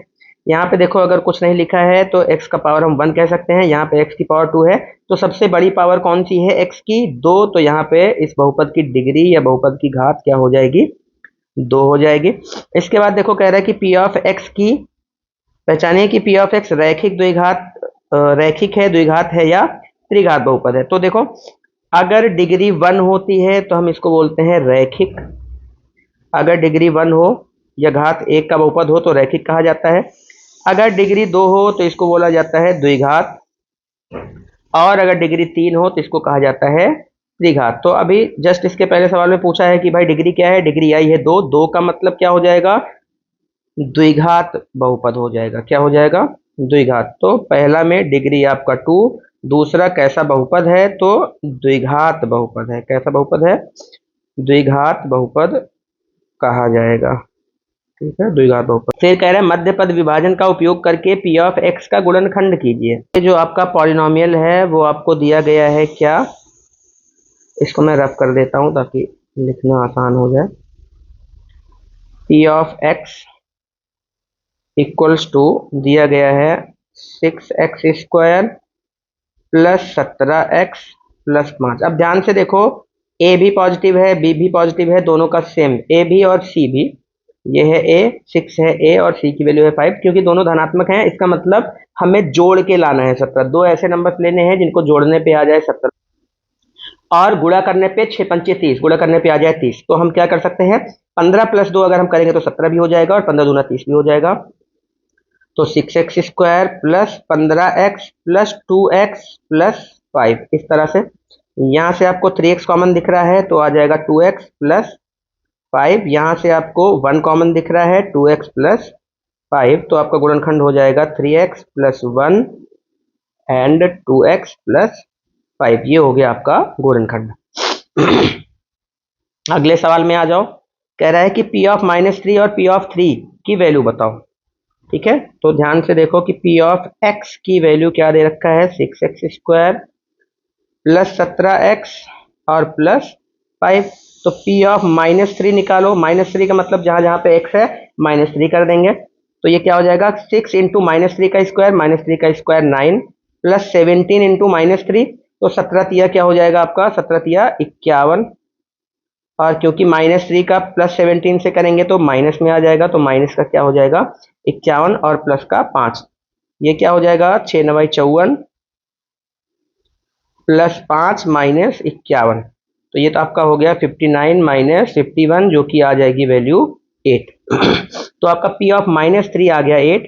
ऐसे ही हम P ऑफ 3 निकाल लें, अगर ध्यान से देखिए P ऑफ 3 तो क्या हो जाएगा, 6 गुणे में 9 तो आएगा ही, यहाँ पे प्लस का 51 आ जाएगा। क्यों, क्योंकि प्लस का 3 था तो 17 तिया 51, वहां पे माइनस था तो -51 आ गया, और प्लस का 5, तो ये फिर से क्या हो जाएगा 6 9 54 प्लस 51 प्लस 5, तो हो गया 54 प्लस का 56, 51 प्लस 5 56 हो गया, इन दोनों को जोड़ने में 56 हो गया, 54 और 56 जोड़ेंगे तो 110 हो जाएगा। अब वैल्यू किसकी पूछ रहा है, P ऑफ -3, यहीं पे रख देते हैं। P ऑफ -3 क्या है आपका 8, और P ऑफ 3 क्या है आपका 110। इन्हीं दोनों को सम करने पर क्या आएगा पूछ रहा है, तो 110 प्लस 8 118, ये आपका आंसर हो जाएगा। नेक्स्ट क्वेश्चन पे चलते हैं, क्वेश्चन नंबर 37।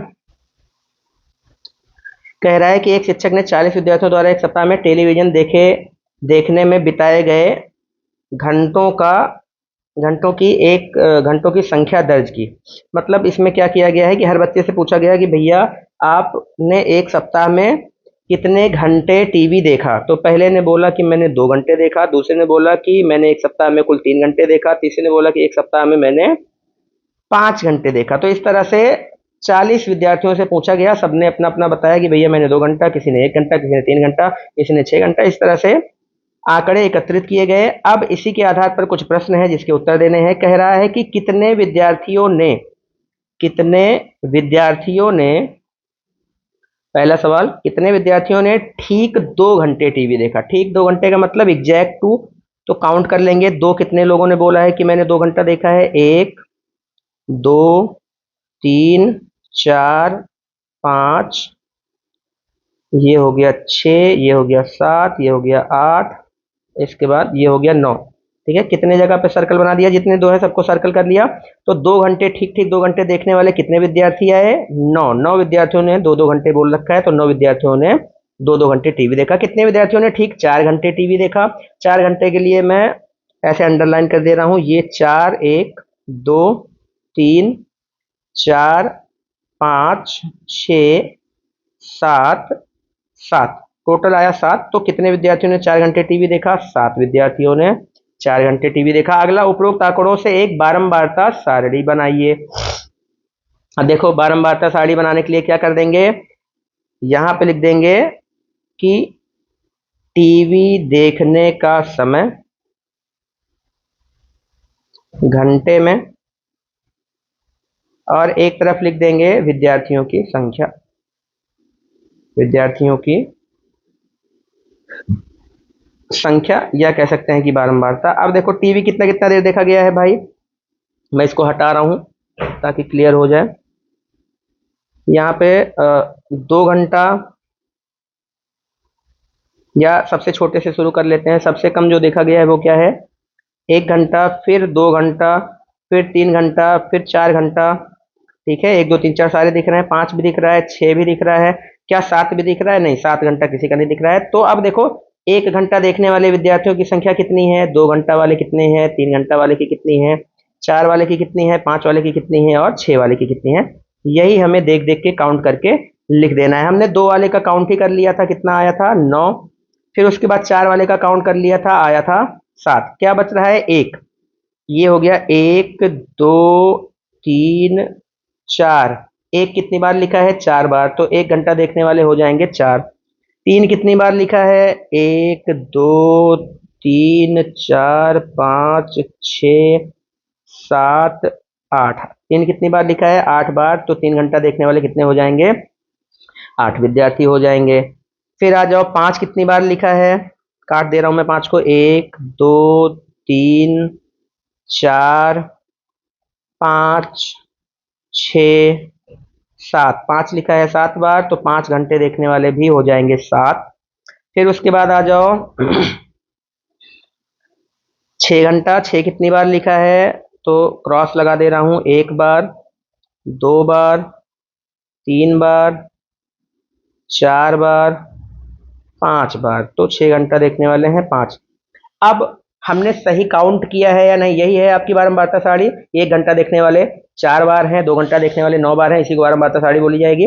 अब क्योंकि काउंटिंग करने में हो सकता है कोई गड़बड़ी हो गई हो, तो ये पता कैसे करेंगे हमने सही काउंट किया है नहीं? तो ये जो बारंबारता आई है, इन सबको जोड़ो, क्योंकि यहाँ पे कुल 40 बच्चे थे, तो जोड़ने पे अगर 40 आ रहा है, इसका मतलब कोई भी काउंट करने में छूटा नहीं है। तो 9 4 13, 13 8 21, 21 7 28, 28 7 35, और 35 5 40, इनको जोड़ने पे 40 आ जा रहा है। इसका मतलब कोई भी विद्यार्थी छूटा नहीं है, हमने सबको काउंट कर लिया है, और ये सारणी आपकी, यही सारणी सही हो जाएगी। अगला जो कह रहा है, कितने विद्यार्थियों ने अधिकतम 4 घंटे टीवी। अधिकतम 4 घंटे का मतलब क्या होता है? 4 घंटे से ज्यादा ना देखा हो। अधिकतम 4 घंटा देखने का मतलब 4 घंटे से ज्यादा ना देखा हो, कम ही देखा हो। मतलब कम अगर किसी ने कोई देखा है तो वो भी चल जाएगा, 4 घंटे देखा है तो वो भी चल जाएगा, लेकिन अधिकतम 4 होना चाहिए, 4 से ज्यादा नहीं होना चाहिए। इसका मतलब क्या है? ये जो हमने सारणी बनाई है, इसी से आंसर करने में आसानी हो जाएगी, बार बार काउंट नहीं करना है। हम क्या क्या ले सकते हैं भाई? 4 अधिकतम होना चाहिए, मतलब 1 तो ले ही सकते हैं, 2 भी ले सकते हैं, 3 भी ले सकते हैं, और 4 भी ले सकते हैं। 4 अधिकतम है, इसका मतलब 4 से ज्यादा नहीं हो सकता है, तो 5 और 6 वाला हम काउंट नहीं करेंगे। तो अधिकतम 4 घंटे देखने वाले विद्यार्थी कितने हैं? 4 + 9 + 8 + 7, 9 4 13, 13 8 21 और 21 7 28। इन सबको अगर हम ऐड करें तो आ जाता है 28। यानी कि अधिकतम 4 घंटे विद्यार्थी जिन्होंने टीवी देखा है, अधिकतम 4 घंटे देखने वाले विद्यार्थियों की संख्या हो जाएगी 28। ये आपका आंसर हो जाएगा। अगला क्वेश्चन आई थिंक जो कि लास्ट भी है, इस पे आ जाते हैं। ये रेखा एवं कोण वाले चैप्टर का है। सुश्री जिज्ञासा छात्रों को समांतर रेखाओं और तिर्यक रेखा के बारे में पढ़ा रही हैं। उन्होंने श्यामपट्ट पर निम्नलिखित आकृति बनाई। ठीक है, इसमें क्या है? ए और बी दो समांतर रेखाएं हैं और सी एक तिर्यक रेखा उसको काट रही है।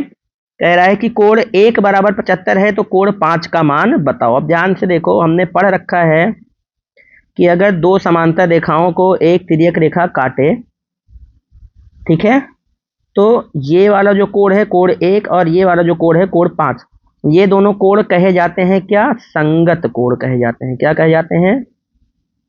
संगत कोण। और ये दोनों बराबर होते हैं कब? जबकि ये जो तिर्यक रेखा है दो समांतर रेखाओं को काट रही हो। अगर दो समांतर रेखाएं उनको कोई तिर्यक रेखा काटे तो ये दोनों कोण आपस में बराबर होते हैं। इसका मतलब कोण 1 बराबर क्या हो जाएगा? कोण 5, और कोण का मान 75 है कोण 1 का, तो कोण 5 भी आपका 75 डिग्री का हो जाएगा।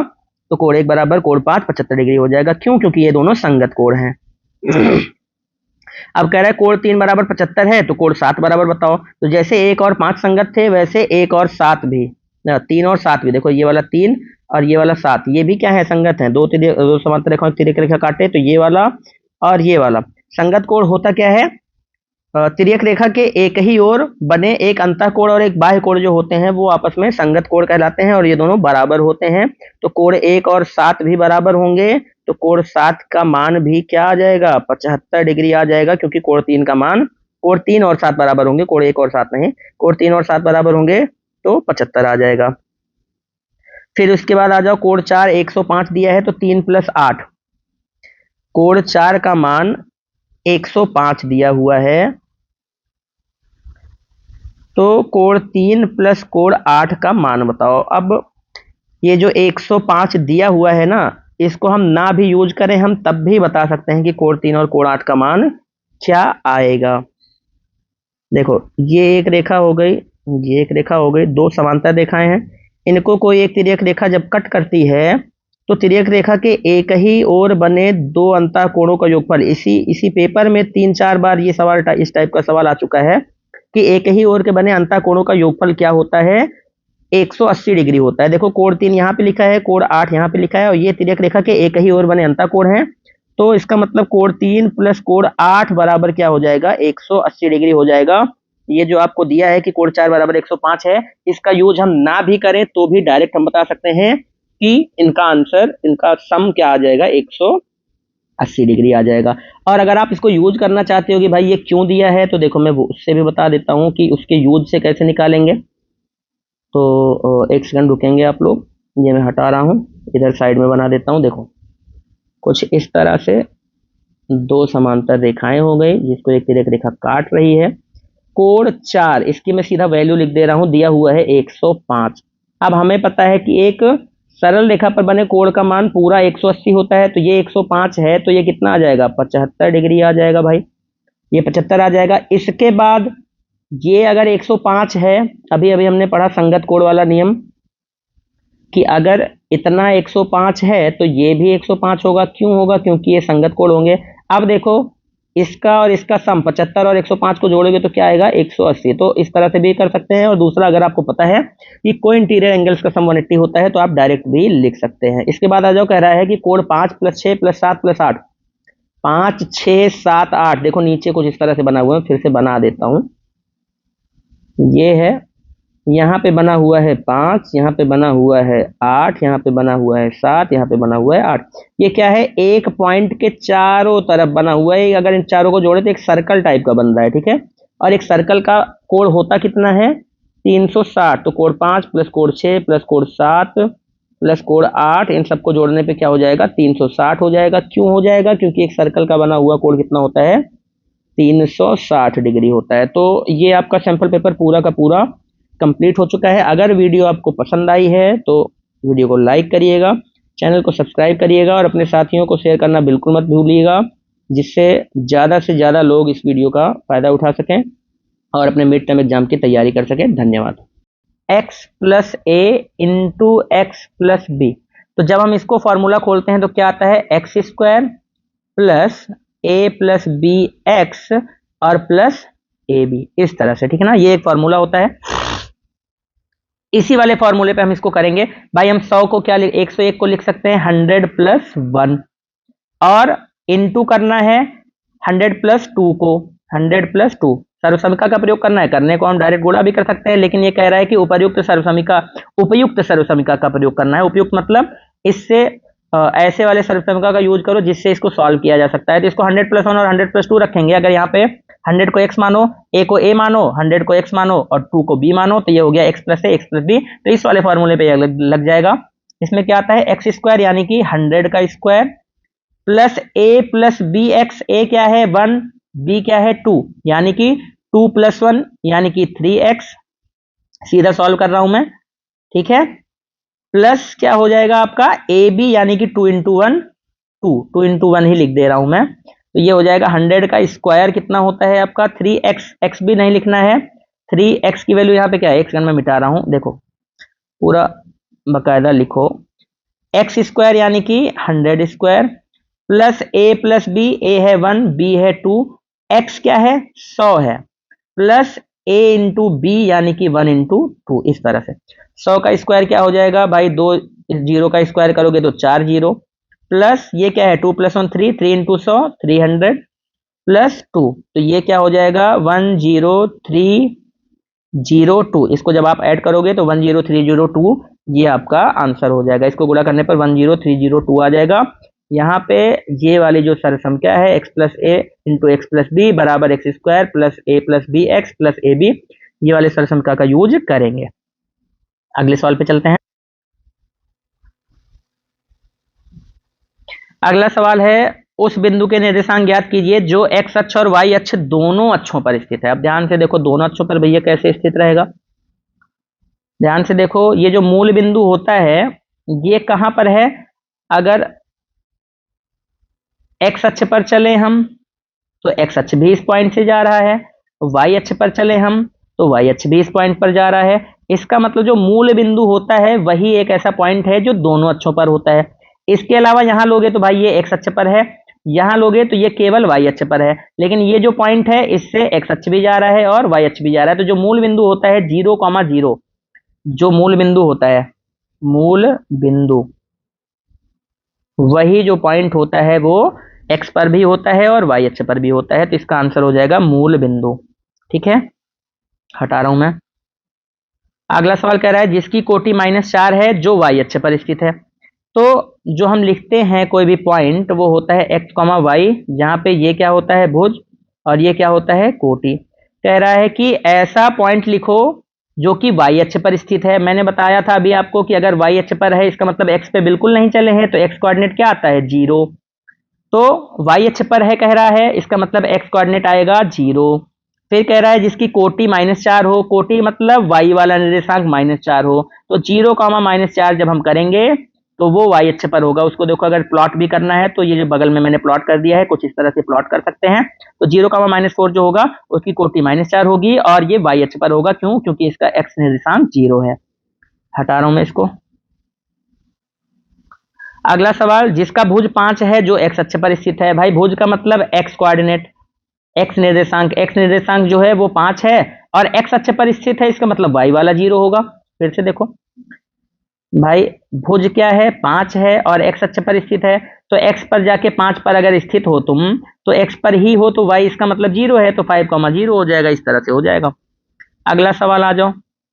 कह रहा है कि y/z, ये चित्र बना हुआ है, ए बी सी डी और ई एफ जो है ये पैरेलल हैं। y/z, y और z का रेशियो 3:7 दे रखा है, तो हम क्या करेंगे, y को मान लेंगे 3x, z को मान लेंगे 7x। अच्छा, तो x का मान बताओ। यहाँ पे हम x ना मान के, क्योंकि x का मान पूछ रहा है और ये x और वो x दोनों अलग अलग हैं, तो यहाँ पे हमें क्या करना पड़ेगा, हम मान लेंगे y बराबर 3a और z बराबर 7a, कोई भी एक कांस्टेंट मान सकते हैं, ठीक है। तो 3a और 7 है। अब ध्यान से देखो, दो तिर्यक रेखाएं एक दूसरे को काटती हैं तो शीर्षाभिमुख कोण आपस में बराबर होते हैं। अगर ये y है तो ये भी क्या होगा, y होगा। ध्यान से देखो, ये y है तो ये भी क्या होगा, y होगा। अभी अभी हमने पढ़ा था कि दो समांतर रेखाओं को कोई एक रेखा काटे तो अंतःकोणों का योग, एक ही ओर के अंतःकोणों का योग क्या होता है, 180।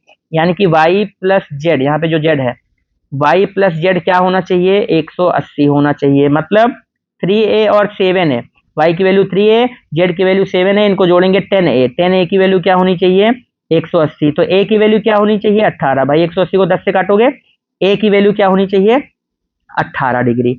इसका मतलब y जो कोण आया आपका, जो आपका y कोण आया, y बराबर क्या था, 3a था। इसका मतलब 3 इंटू a का मान क्या आया, 18। तो 18 तिया 36 डिग्री। तो y का मान क्या होगा, 36 डिग्री। ठीक, y का मान आ गया, ध्यान से देखो 36। अब तुम यहाँ पे देखो, ये वाला जो कोण है y जो लिखा था ये 36 है।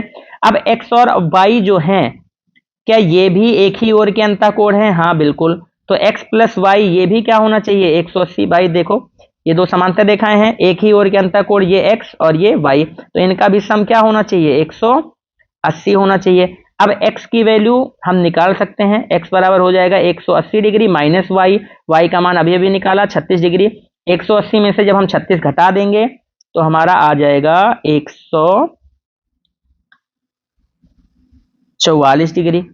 144 प्लस 36 180 होता है, तो x की वैल्यू क्या आ जाएगी, 144 डिग्री। ठीक है, तो इस तरह से ये वाला क्वेश्चन सॉल्व हो जाएगा। नेक्स्ट क्वेश्चन, क्वेश्चन नंबर 29, इसको मैं रफ करूंगा। अगर नहीं समझ में आया हो तो आप वीडियो को थोड़ा सा पीछे करके एक बार फिर से समझिएगा, आ जाएगा। अगले क्वेश्चन पे चलते हैं।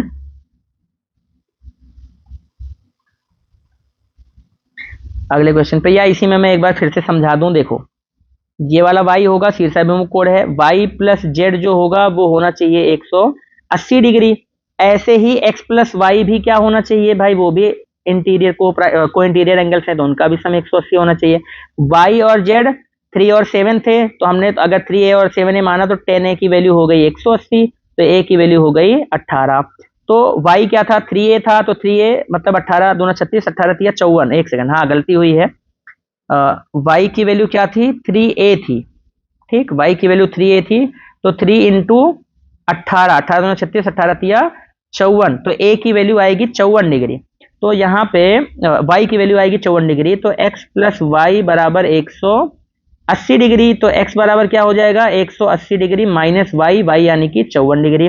तो जब 54 डिग्री आप घटा दोगे तो ये आ जाएगा 126 डिग्री। तो x का मान आ जाएगा 126। इस तरह से रहेगा। कॉन्सेप्ट वही था, बस घटाने में, गुणा करने में गलती हो गई थी। 18 में 36 कर दिया, 18 54 होना चाहिए था। तो आ जाते हैं अगले सवाल पे। इसमें कह रहा है कि 9वीं कक्षा के 40 विद्यार्थियों से उनके जन्म का महीना बताने के लिए कहा गया। इस प्रकार प्राप्त आंकड़ों से निम्नलिखित आलेख बनाया गया है। आलेख को देखकर, कुल मिला के ये जो आलेख है इसको देख के बताना है। नवंबर महीने में कितने विद्यार्थियों का जन्म हुआ, तो ध्यान से देखो, नवंबर में कितने विद्यार्थियों का जन्म हुआ। ये है जनवरी, फरवरी, मार्च, अप्रैल, मई, जून, जुलाई, अगस्त, सितंबर, अक्टूबर, नवंबर। नवंबर वाला देखो कहाँ तक गया है, नवंबर वाला ये जो गया है ये 4 वाले पॉइंट तक गया है। ठीक है ना, तो ये विद्यार्थियों की संख्या है 1 2 3 4 5 6 7 करके, और नवंबर का जो बार गया है कहाँ तक गया है, 4 तक। तो नवंबर में कितने विद्यार्थियों का जन्म हुआ, 4 तक। ये चित्र देख के बताना बहुत आसान होता है। इस तरह का सवाल आए तो बिल्कुल ही गलत नहीं करना चाहिए।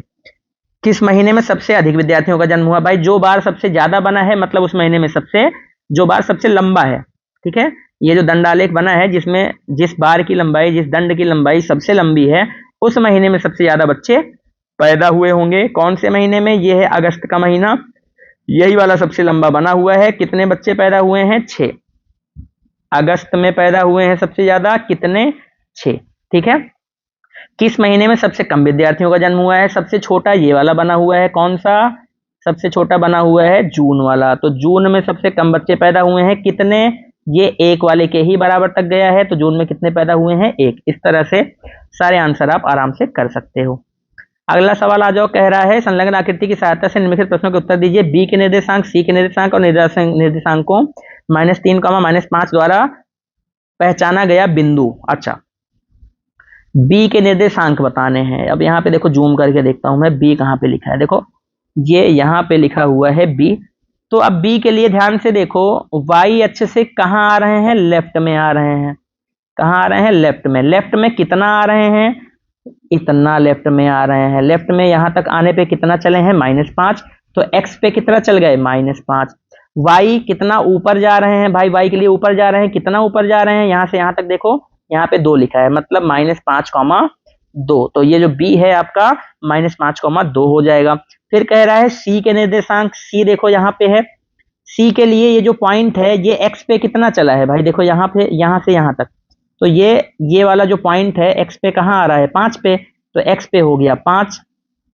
फिर नीचे कितना आया है? नीचे भी आया है 5। नीचे 5 का मतलब -5, तो y हो गया -5। ठीक है। या फिर सीधा सीधा देखो कि कहां से ये चला है भाई। x से आया था, ऐसे डॉटेड लाइन आई थी 5 से, तो x वाला 5 हो गया। y से डॉटेड लाइन गई थी -5 से, तो y -5 हो गया। इस तरह से। अगला -3 और -5 कौन सा बिंदु है? तो क्या देखना है? -3 और -5 कौन सा बिंदु है? तो x पे -3 देखो कहां पे है? x पे -3 आपका यहां पे है। ठीक, ये है -3 और -5 कहां पे है? यहां पे है। अब -3 से आप नीचे आओ और -5 से आप इधर जाओ, तो आप यहां पे पहुंचते हो। ये है ई पॉइंट। ई जो पॉइंट है वो x पे है -3 और y पे है -5, तो ई वाला पॉइंट आपका इसको प्रदर्शित करेगा। तो ये हो गया। अब आ जाओ अगला। 30 विद्यार्थियों के रक्त समूह निम्नलिखित रूप में रिकॉर्ड किए गए। A B O A B blood group होता है। कौन कौन से ब्लड ग्रुप होते हैं? ए होता है, बी होता है, ओ होता है, ए बी होता है। इतने टाइप के ब्लड ग्रुप होते हैं। ठीक है, आपका ब्लड ग्रुप पूछा जाए तो ए बी ओ और ए बी, ये 4 तरह के आते हैं।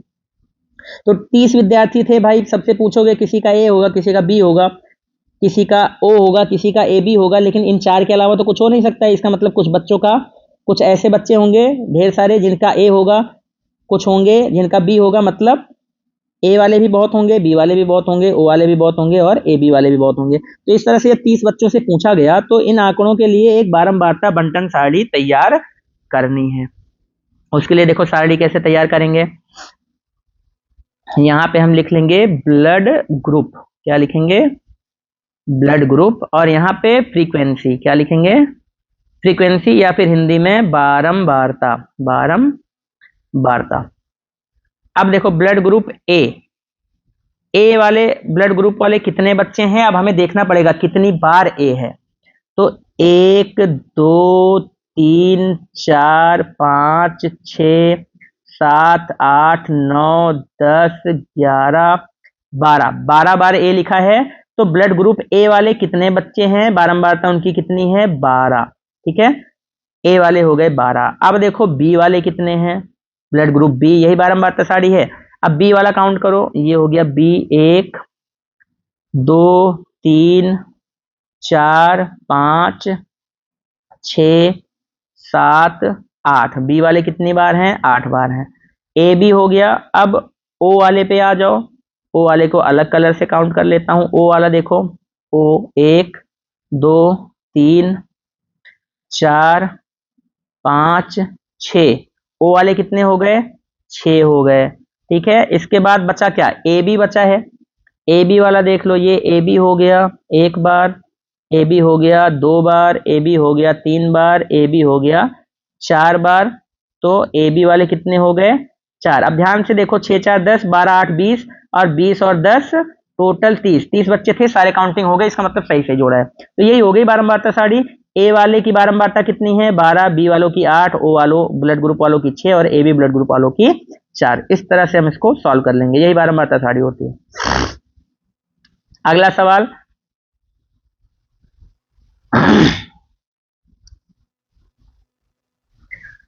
अगला सवाल कह रहा है कि 5 + 2√3 divided by 7 + 4√3 equals to a + b√3। तो यहाँ पे देखो क्या करना होता है। ये जो लेफ्ट में दिया होता है, इसका क्योंकि जो राइट में है इसमें नीचे कुछ नहीं है, इसका मतलब हर का परमेयीकरण हो गया है।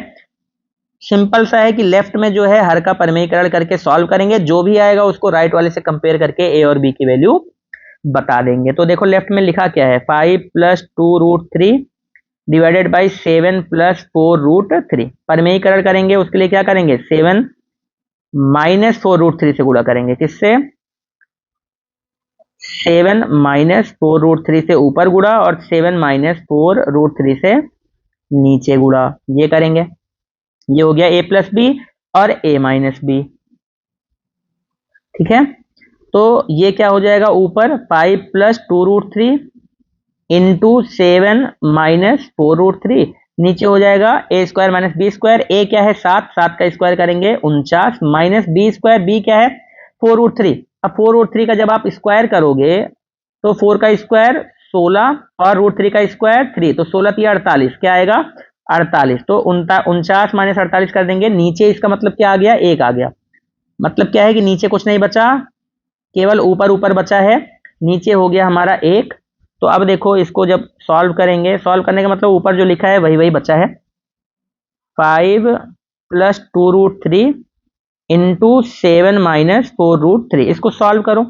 5 का 7 में गुणा करेंगे, 7 पच्चे 35, माइनस 5 का 4√3 में करोगे तो माइनस का 20√3, 2√3 का 7 में करोगे तो 7 दूना 14√3, और 2√3 का 4√3 में करोगे तो माइनस का 4 दूना 8, और 8 गुणे 3 8 तिया 24, √3 का √3 से करोगे 3, 4 का 8 2 से करोगे 8, 8 तिया 24 माइनस का 24।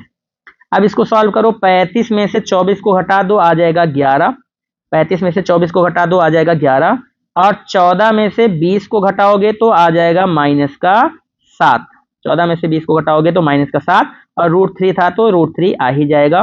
तो ये जो 11 माइनस 7√3 है, ये हमको दे रखा है a प्लस b√3 के बराबर। तो अगर हम यहां से कंपेयर करें तो हम कह सकते हैं कि a की जगह पे क्या लिखा हुआ है, 11 लिखा हुआ है, और b की जगह पे क्या लिखा हुआ है, माइनस का √7 लिखा हुआ है। तो यहां से a की वैल्यू हो जाएगी 11 और b की वैल्यू हो जाएगी माइनस का √7, क्योंकि √3 तो था ही, √3 इधर भी है उधर भी है, तो √3 से कोई मतलब नहीं है।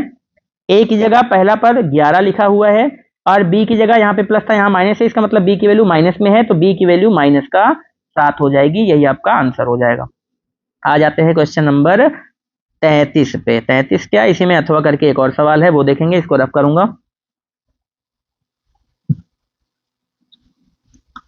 अगला सवाल कह रहा है कि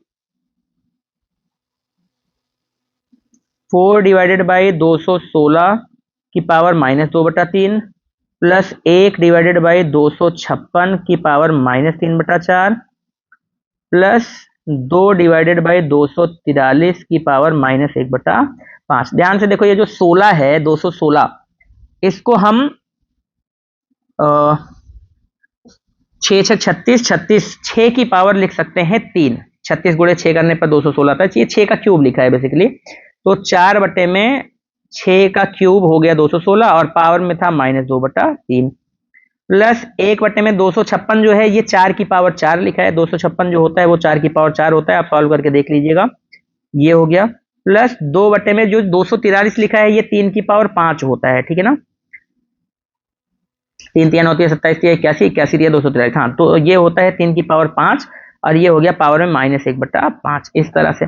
अब हमने पढ़ रखा है कि a की पावर m की पावर n हो तो ये हो जाता है a की पावर m इंटू n, मतलब पावर की पावर हो तो मल्टीप्लाई हो जाता है। तो मैं डायरेक्ट कर रहा हूं भाई कि पावर की पावर मल्टीप्लाई होगी, तो जब माइनस 2/3 को 3 से मल्टीप्लाई करेंगे तो ये 3 से 3 कट जाएगा, ऐसे ही ये 4 से 4 कट जाएगा, और ये वाला 5 से 5 कट जाएगा, तो ये हो गया 4 बटे में 6 की पावर माइनस 2 प्लस 1 बटे में 4 की पावर माइनस 3 प्लस 2 बटे में 3 की पावर माइनस 1। अब हमें यह भी पता है कि अगर a की पावर -1 हो तो हम इसको लिख सकते हैं 1/a, और अगर 1/1/a लिखा है तो a ऊपर आ जाता है, ये भी हमको पता है। तो यहाँ पे आपका ये जो 6 की पावर -2 है, ऊपर ले जाए तो 6 की पावर 2 लिख सकते हैं, मतलब ये है अगर माइनस है तो पावर को ऊपर ले जाने पे, अगर संख्या को ऊपर ले जाए तो पावर प्लस की हो जाती है। तो यहाँ पे क्या हो जाएगा, 4 इंटू 6 की पावर 2, ठीक है, पावर को अगर चिन्ह बदलते हैं तो ऊपर हो जाता है, नीचे का ऊपर ऊपर का नीचे, इस तरह से हो जाता है। प्लस 4 का क्यूब हो जाएगा, भाई ऊपर गया -3 तो 3 हो गया, प्लस 2 इंटू 3 की पावर 1 हो जाएगा। 6 6 36, 36 गुणे में 4 करेंगे तो 72 गुणे में 4 144, 72 गुणे में 2 144, 6 6 36, 36 गुना 72, 72 गुना 144, प्लस 4 चौक 16 चौको 64, प्लस 2 तिया 6, तो 64 और 6 हो गया 70, तो 144 प्लस 70, तो ये क्या हो जाएगा, 7 4 11 तो हो जाएगा 21 और 4 तो हो जाएगा 214।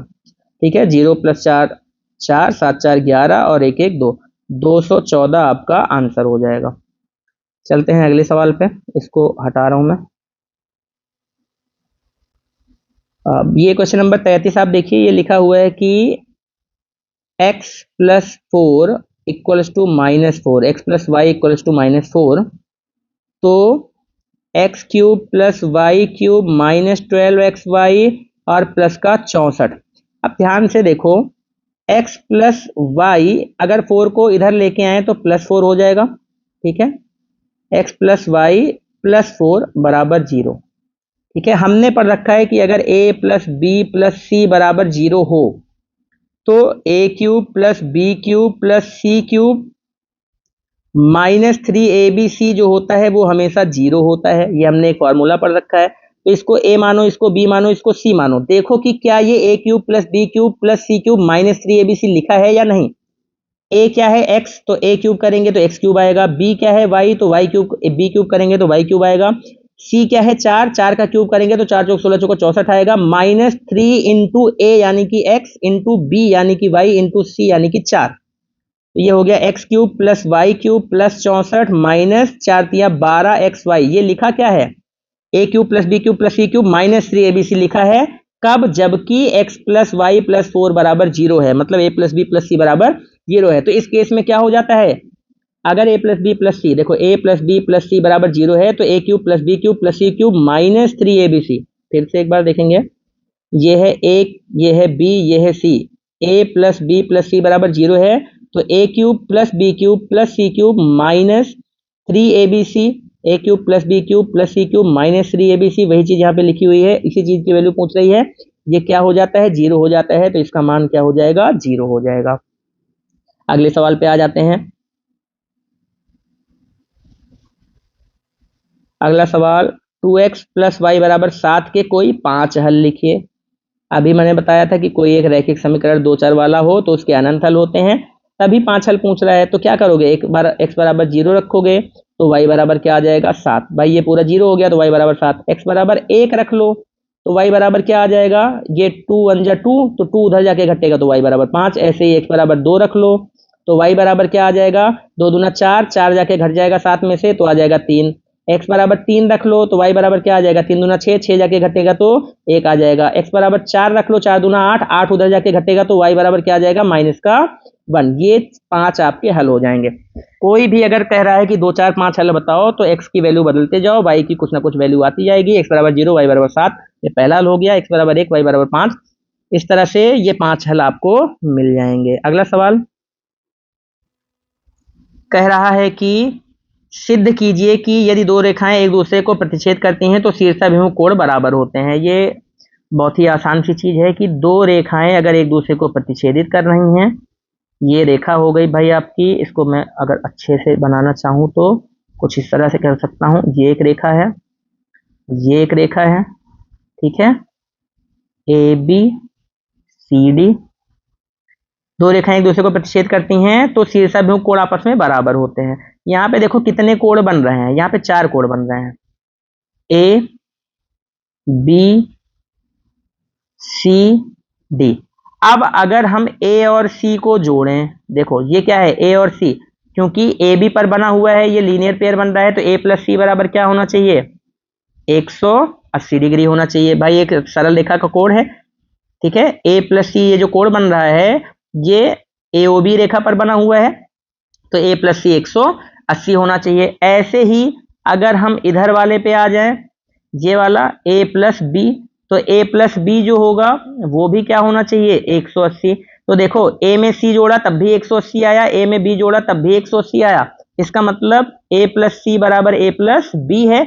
ए से ए कट गया तो सी बराबर क्या आ गया, बी आ गया। तो सी बराबर क्या आ गया, बी आ गया। तो और सी और बी थे कैसे, शीर्षाभिमुख कोण, तो शीर्षाभिमुख कोण आपस में बराबर होते हैं। इस तरह से हम सिद्ध कर सकते हैं। या फिर दूसरा तरीका क्या है, दूसरा तरीका ये है भाई, मतलब इसमें 2 पेयर बन रहे हैं शीर्षाभिमुख के। पहला पेयर कि बी और सी बराबर हो गए, दूसरा पेयर ए और डी को भी दिखाना है। ए और डी को कैसे दिखाएंगे, तो इसी तरह से अगर हम सी और ए को जोड़ें तो आना चाहिए 180, और सी और डी को जोड़े तब भी 180 आना चाहिए। क्यों आना चाहिए भाई? सी और ए भी एक सीधी रेखा पर बना है, सी और डी भी एक सीधी रेखा पर बना है, तो इसका मतलब ये दोनों बराबर हैं। तो सी प्लस ए बराबर सी प्लस डी, सी से सी चला गया तो ए बराबर क्या आ गया? डी आ गया। इसका मतलब इसी तरह से हम दिखा देंगे, एक बार ए के साथ सी को लिया, एक बार ए के साथ बी को लिया, क्योंकि ए में बी जोड़ने पर भी 180 आ रहा है, सी जोड़ने पर भी 180 आ रहा है, इसका मतलब बी और सी बराबर है, जो कि शीर्षाभिमुख थे। इसी प्रकार एक बार सी में ए को जोड़ा और सी में डी को जोड़ा तब भी 180 आ रहा है, तो हम कह सकते हैं कि ए और डी बराबर है। तो ये आपका क्वेश्चन नंबर 35 तक हो गया है।